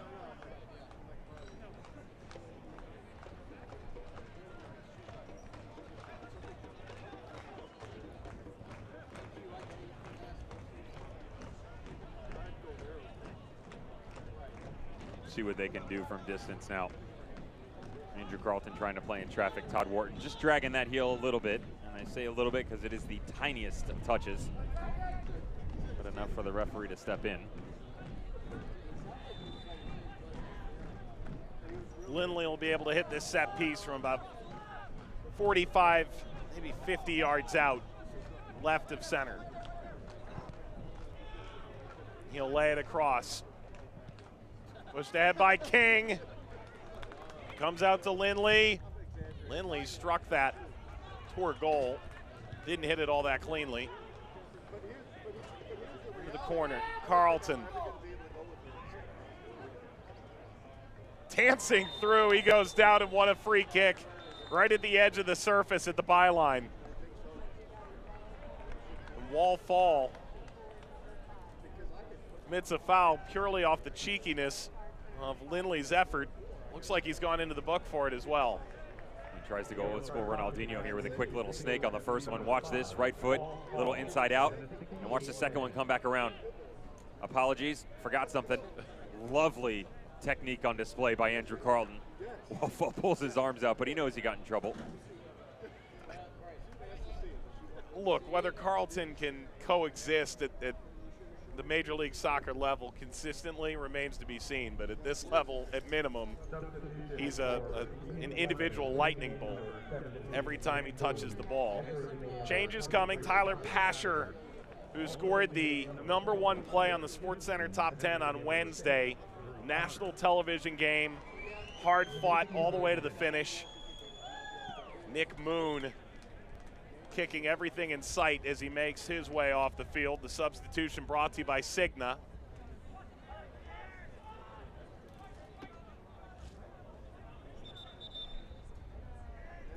And Drew Connor has made his way on as well.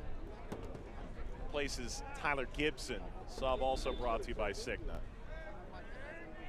It is a set piece that acts as a very, very short corner, and it goes flying over everybody.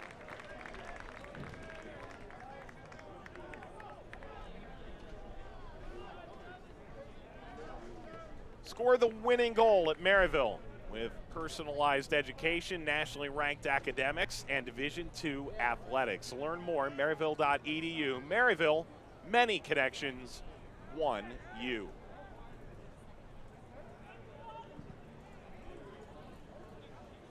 70th minute, St. Louis ahead.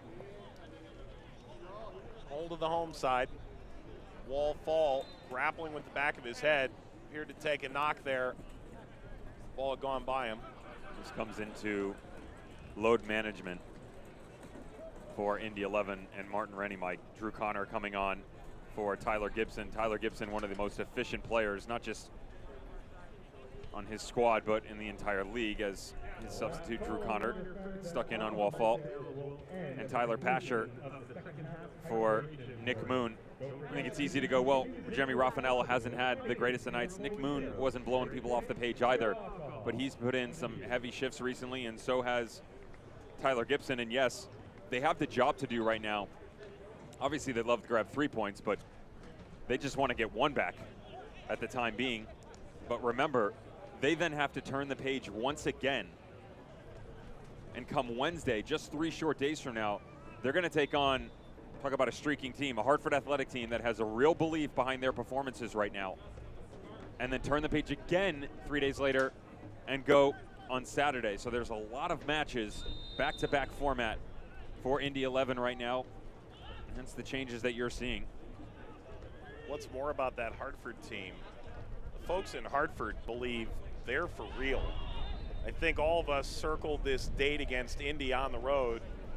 They can go get a result at Indy. That validates a team like Hartford. They're going to come in like their hair's on fire from the outset. Yeah, with all due respect, the wins versus Loudoun and Philadelphia Union 2 start to seem a bit more regular, as they should, whereas the big ones against your Indies, your Louisvilles, your St. Louis's, those squads give you a challenge. Yeah, it's exciting times in Hartford, and we'll see how that progresses. In that group, by the way, Pittsburgh taking on New York Red Bulls too. Those are the two big teams theoretically coming in that group.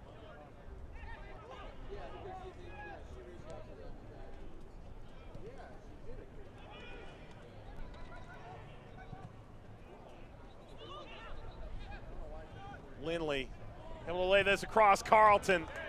Good slide in by Kavita. Taken back by St. Louis, and maybe they can get out the other way in a hurry. Cicerone, wrong side of We Met. And now Rivas, head on a swivel, peeks up and launches that into orbit. Really good absorption of pressure here from St. Louis FC, and quality buildup going the way. Still lacking that overall finished product from Joaquin Rivas. It seems like every little time you see some quality touches and he's going to poke his head out, almost immediately retreats. It's a work in progress. Some of that confidence coming back from an injury is not exactly easy to grasp right away. It's not science either. It's not as simple as a certain number of minutes and you're there. You're very tentative, and whether it's challenges or the shiftiness of your overall play, he's a crafty player who's going to challenge that body of his. And it's all the cutting, the agility, really start to second guess yourself. Back pass to Morton, and he launches it away from the St. Louis goal. Ouimet collects. Bypassing Connor. Carlton, creative idea to get around wall fall.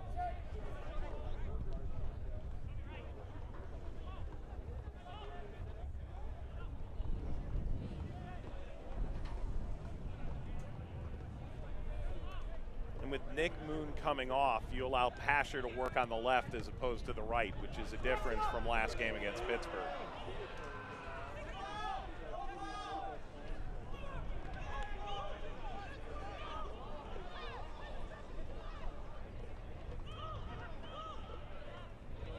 Let's just see how much space he can open up for himself. See what his teammates can do for him as well. Struggled with the back three of the Riverhounds. To be fair, not a massive amount of distribution coming in against Pittsburgh. 15 minutes to go, tired legs, need a goal on the road. Difficult one to come by. We're also reminded by both Steve Tritchu and Martin Rennie, hey, Danny Rivera was largely man-marking him across the field. When he came off is when Pasher really started to play better. They started that game with Danny Rivera at a wingback position, moved him into a holding midfielder, and basically just sat there the entire time. And that's not a role that Danny Rivera has always been asked to play, but he executed quite well. And now another dangerous one for St. Louis FC. Didn't really like their execution from dead ball situations in the first half.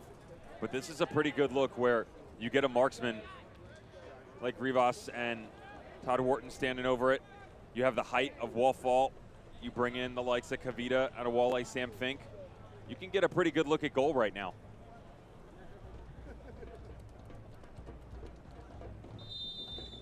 It'll be Wharton or Rivas. Rivas steps over. Todd Wharton lofting, got over Fink. Kavita sprints and won't catch up to this at the touchline.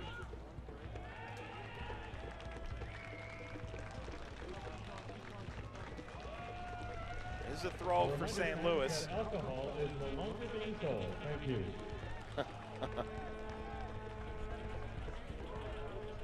Right before a hydration break is when they make the announcement that alcohol is no longer being served at the venue.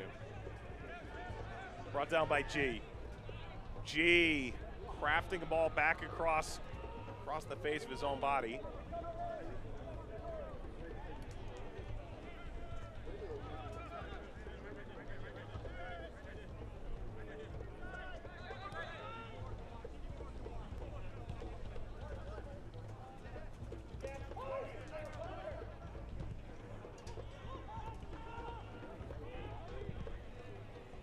Long diagonal. Antley turned away once by Adewale. Continues. Antley leading ball, touchback across. Pasher, good slide in to deny the shot by Kavita. Corner, Indy 11. Even when Tyler Pasher doesn't get the best of turns here, this touch is going to escape him out, but watch the explosion of speed when he knows that it's gone outside of his body. Boom, just drops the hammer, goes quickly. Nice little last-ditch effort to get to the ground. Fanuel Kavita knows exactly what's at stake. Here's the battle of bodies inside the 18. It's a short corner.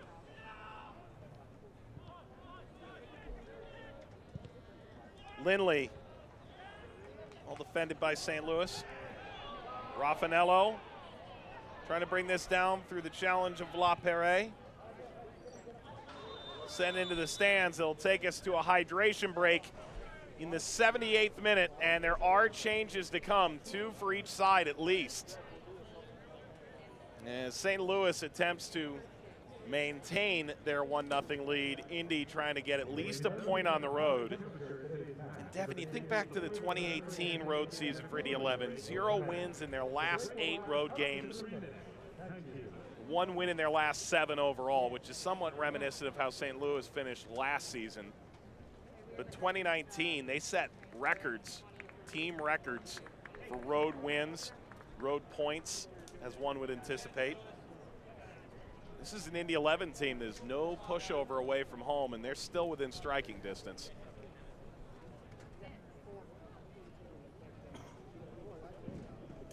The line change going on the sideline right now, or at least gearing up for it. Yeah.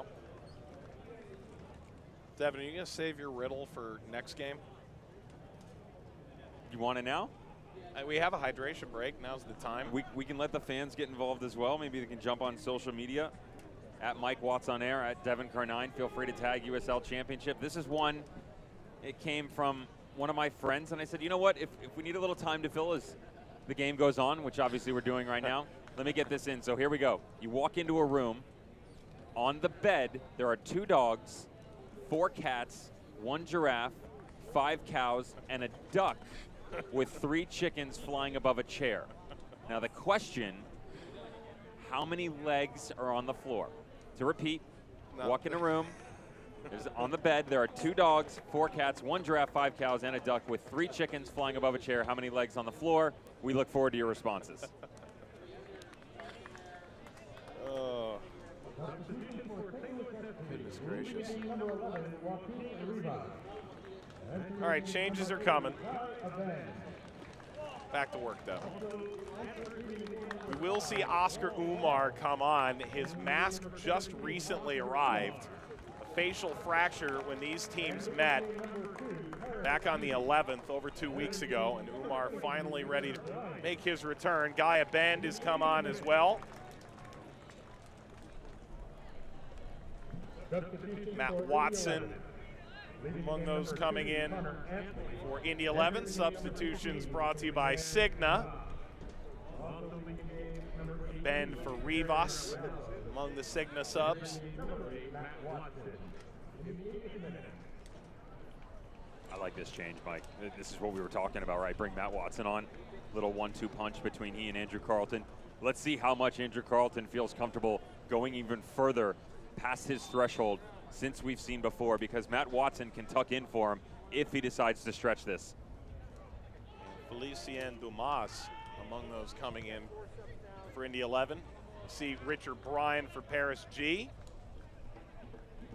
That substitution brought to you by Cigna.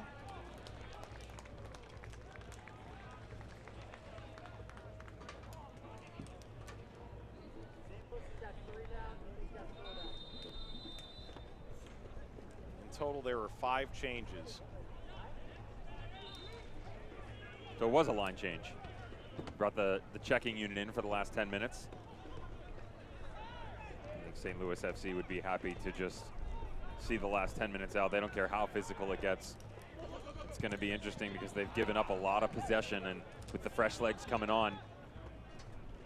Beautiful tactical switch here for Martin Rennie. There is Matt Watson dropping in. Andrew Carlton asking for the ball. Let's see if they can now find him. He's been really active here today, and hoping those efforts can be paid off. Devin, I'm reading 8 legs on the ground, 4 for the chair, 4 for the bed. That's what our responses are so far? That's one of them. Let's see what everybody keeps coming with. I can confirm that our executive producer has already guessed inappropriately, so that's a good one. Oh, nice turn there. 82nd minute here in St. Louis, ahead of Indy 11. And at this point, trying to keep all 22 legs firmly on the field. Grab 3 points, get closer to Indy, And meanwhile, Sporting Kansas City 2 and Louisville City are likely watching this game with an eye on the Group E standings.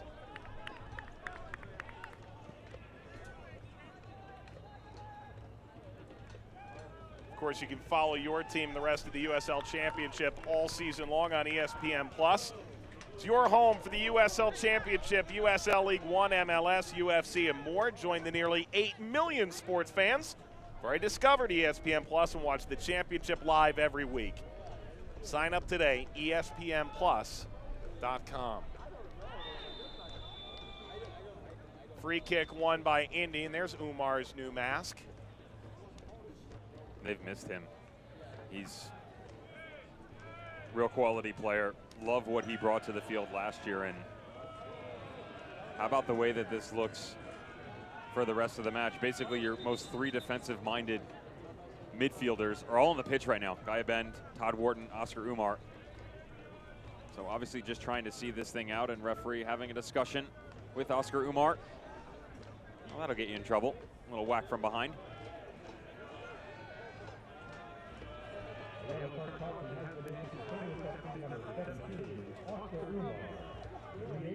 Umar's been in the game now for about 3 minutes and picks up a yellow card.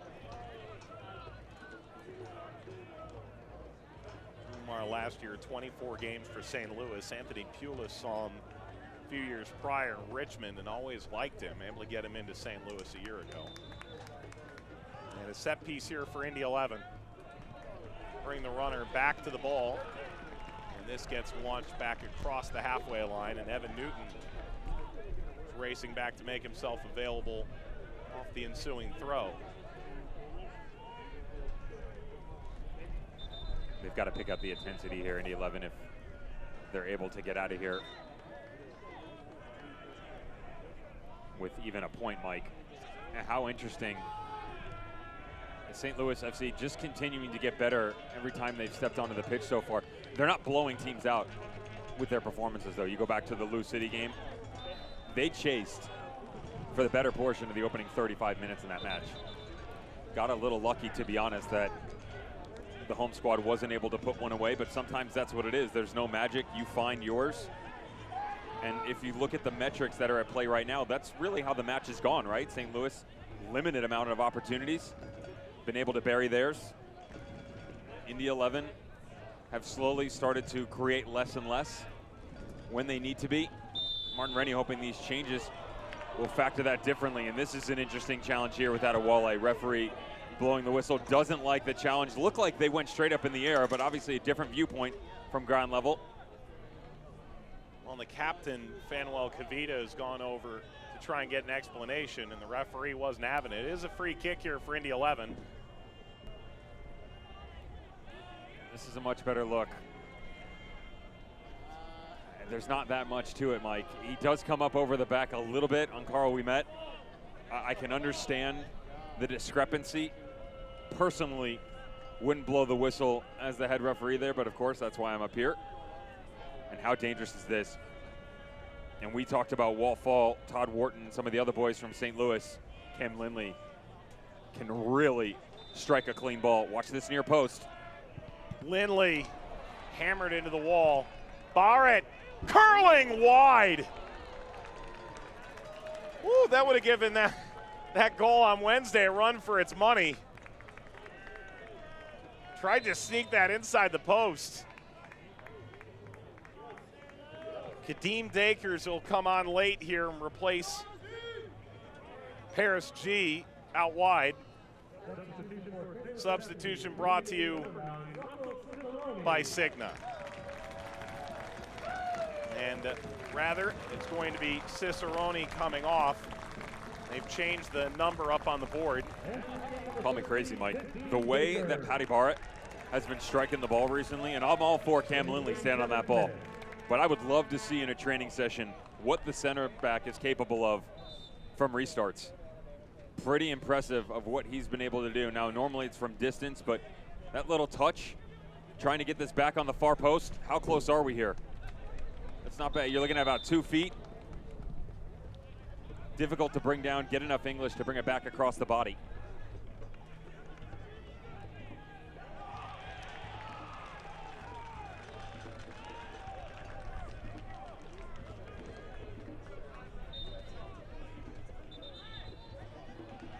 is a throw here. The USL's elite pre-professional platform, USL Academy, allows clubs across the USL to build a pathway to pro soccer by bringing together top local youth talent.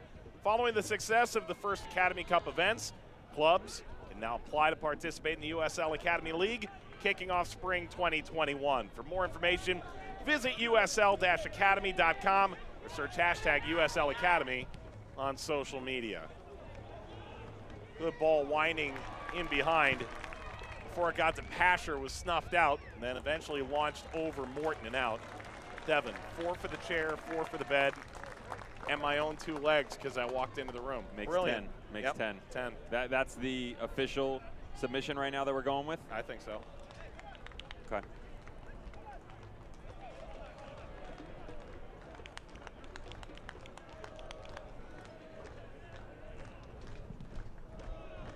See if there's any magic left. They left it till the tail end of their last match against the Riverhounds.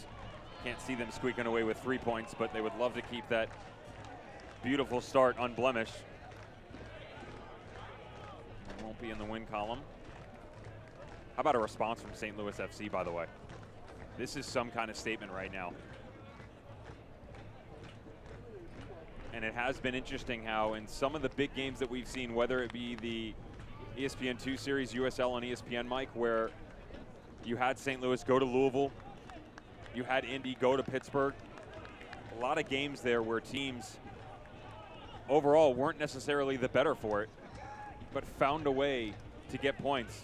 You're seeing that here again today. Now, it's a bit more even. I'm still giving the favor to Indy 11 right now, but it is much closer than the other matches aforementioned. But still work to be done. Pasher forcing the issue, and this just does escape the field.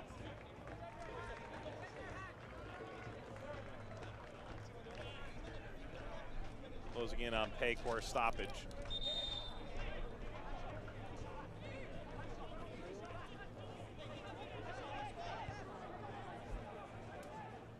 Hackshaw brought down by Connor.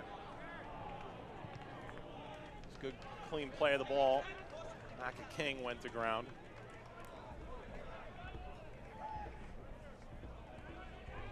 How convenient. No ball boy available to help the restart for the visiting team. Unfortunate.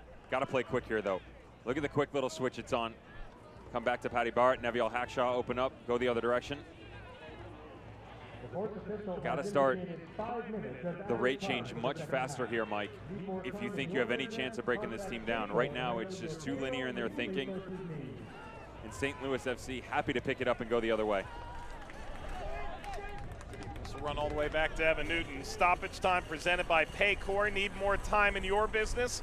Contact Paycor to handle your payroll and human resources needs. Down the line. Dumas won't get there because play will come back to the foul. Lindley rolling around, and how quickly can Indy go? It's going to be brought back. They thought they could get that quick free kick off again. That's the danger with Indy 11. They've got those big bodies. We met Barrett, Hackshaw to get forward. They love these short, quick free kicks. Ball across. Nothing there for Carlton. Go fast here once again, especially with Cam Lindley, Tyler Pasher, and Andrew Carlton so high. Love to play into feet here and have a little fun. Pasher. Lindley. Flighted to the back post. Watson.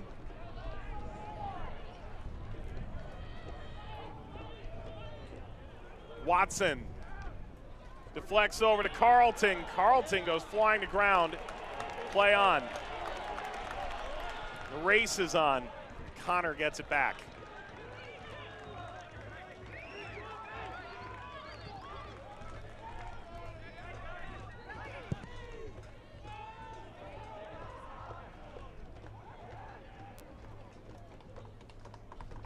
Canyola Perez, far as Hackshaw. Nearly 2 minutes of the 5 in the books. Drops down to Tyler Pasher. Dumas. Barrett. Barrett delivers a shot. And again, this one wide. It deflected en route. Corner, Indy 11. They try and again have a late game-changing result off a goal in stoppage time. That was quick-witted by Felicien Dumas coming on the left-hand side, Mike. Quick little Cruyff move in the middle, bring it back over to his right. Paddy Barrett, happy to take over.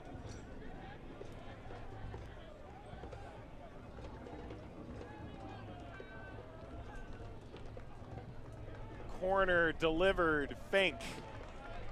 Won the first ball. A bend.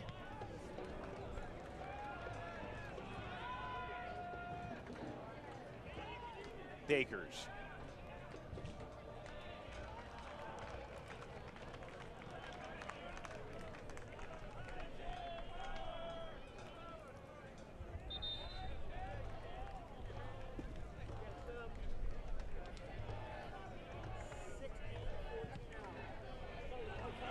Ripped ahead, and that'll run too far for Blackwood. Hackshaw. Turned over, that's a foul on Umar. Umar and Connor getting after it. Connor wants to get the ball and get moving.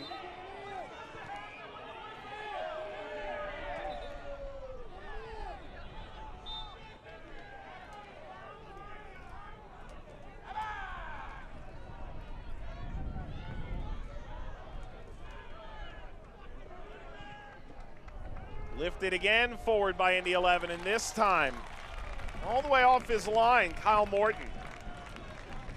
Daniel Fisher awaits to come on for St. Louis at the next stop.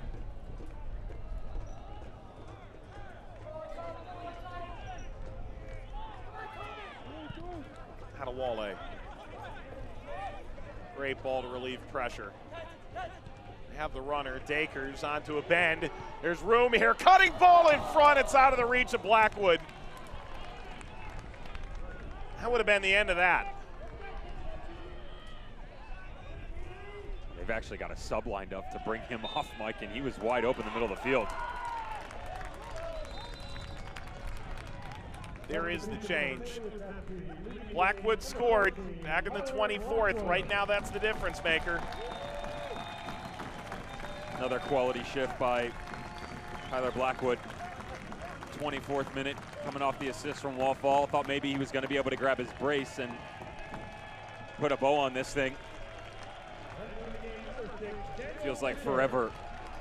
The guy who was asked so much of to put it in the back of the net was Kyle Gregg, and he says, hang on, pump the brakes a little bit. Yes, I'm grateful for the support, but wait for that final clock. Tyler Blackwood, what a striking partnership that will be once Kyle Gregg comes back. What a relationship with the fans, too. He's dancing with them on his way off. He's quite comfortable right there, waiting for this one to end. He had to leave the nearest point. We're over 95 minutes now. St. Louis with the lead, and it's a matter of seconds, perhaps, until this one is over. It's with Indy.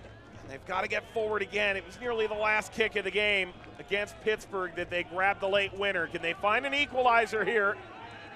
Keep an unbeaten start to the season. Carlton. And there is the full-time whistle. Indy falls out of the ranks of the perfect. And St. Louis FC, first home game since March through Tyler Blackwood's goal. A winner to move to 9 points, second place in Group E. The visiting squad, Mike, just never really seemed themselves. And when you take a look at everything they had to endure, they're in a stretch right now where you're going 5 games in 15 days. This being number 4, just playing 3 days ago, A tough ask to come in here and try and get it done. Never fully at their top potential. St. Louis FC did their job. One shot, back of the net. They're more than happy to take the 3 points and get out of here. And that's probably the best win we've seen out of them in quite some time. Edward Jones presents today's final scores. St. Louis FC 1, Indy 11-0. All love between Evan Newton and Tyler Blackwood. Know each other well. Evan Newton time in Sacramento as well. And St. Louis wraps up a big 3 points. We'll wrap the game up when we return.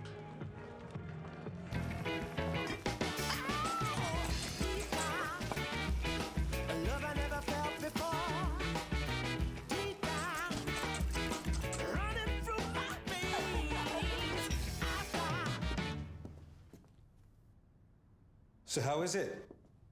Great.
Welcome back, everybody. St. Louis over Indy as Edward Jones presents our final score. Tyler Blackwood is tonight's man of the match, presented by Pleats Cleaners, as selected by our broadcast crew.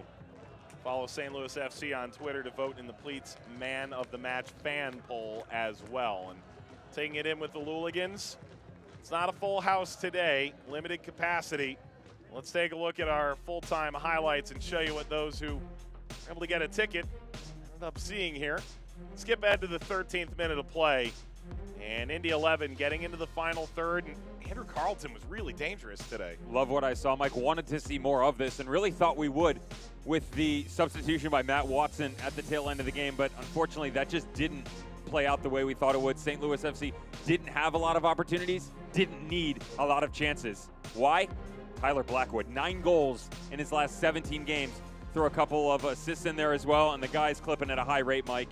Seems like every opportunity he gets in front of goal, he sticks it in the back of the net. That would be the only blemish to the scorecard for Indy 11. The problem is they really couldn't counterpunch. They couldn't get back into this game. Couple chances, Cam Lindley would get involved. I just wanted more out of Andrew Carlton. Even once Tyler Pasher came onto the field, this team looks tired. I get it. Jeremy Raffanello had a couple chances. They look exhausted, though, and you can only ask so much, especially when you've made all of your changes. Paddy Barrett, he is my vote, maybe not for president, but for the next set-piece man. He can strike a ball pretty impressively, and the way he's been doing it recently, Martin Rennie, let him have a go. Indy 11 cannot get it done. They got to hold their heads high because I'll tell you what, they have a heck of a feat in front of them. Wednesday, July 29th, just a few short days away, 7 o'clock. They will have Hartford Athletic come to town, and they are going to have to get right back at it to make sure they don't get knocked off their perch.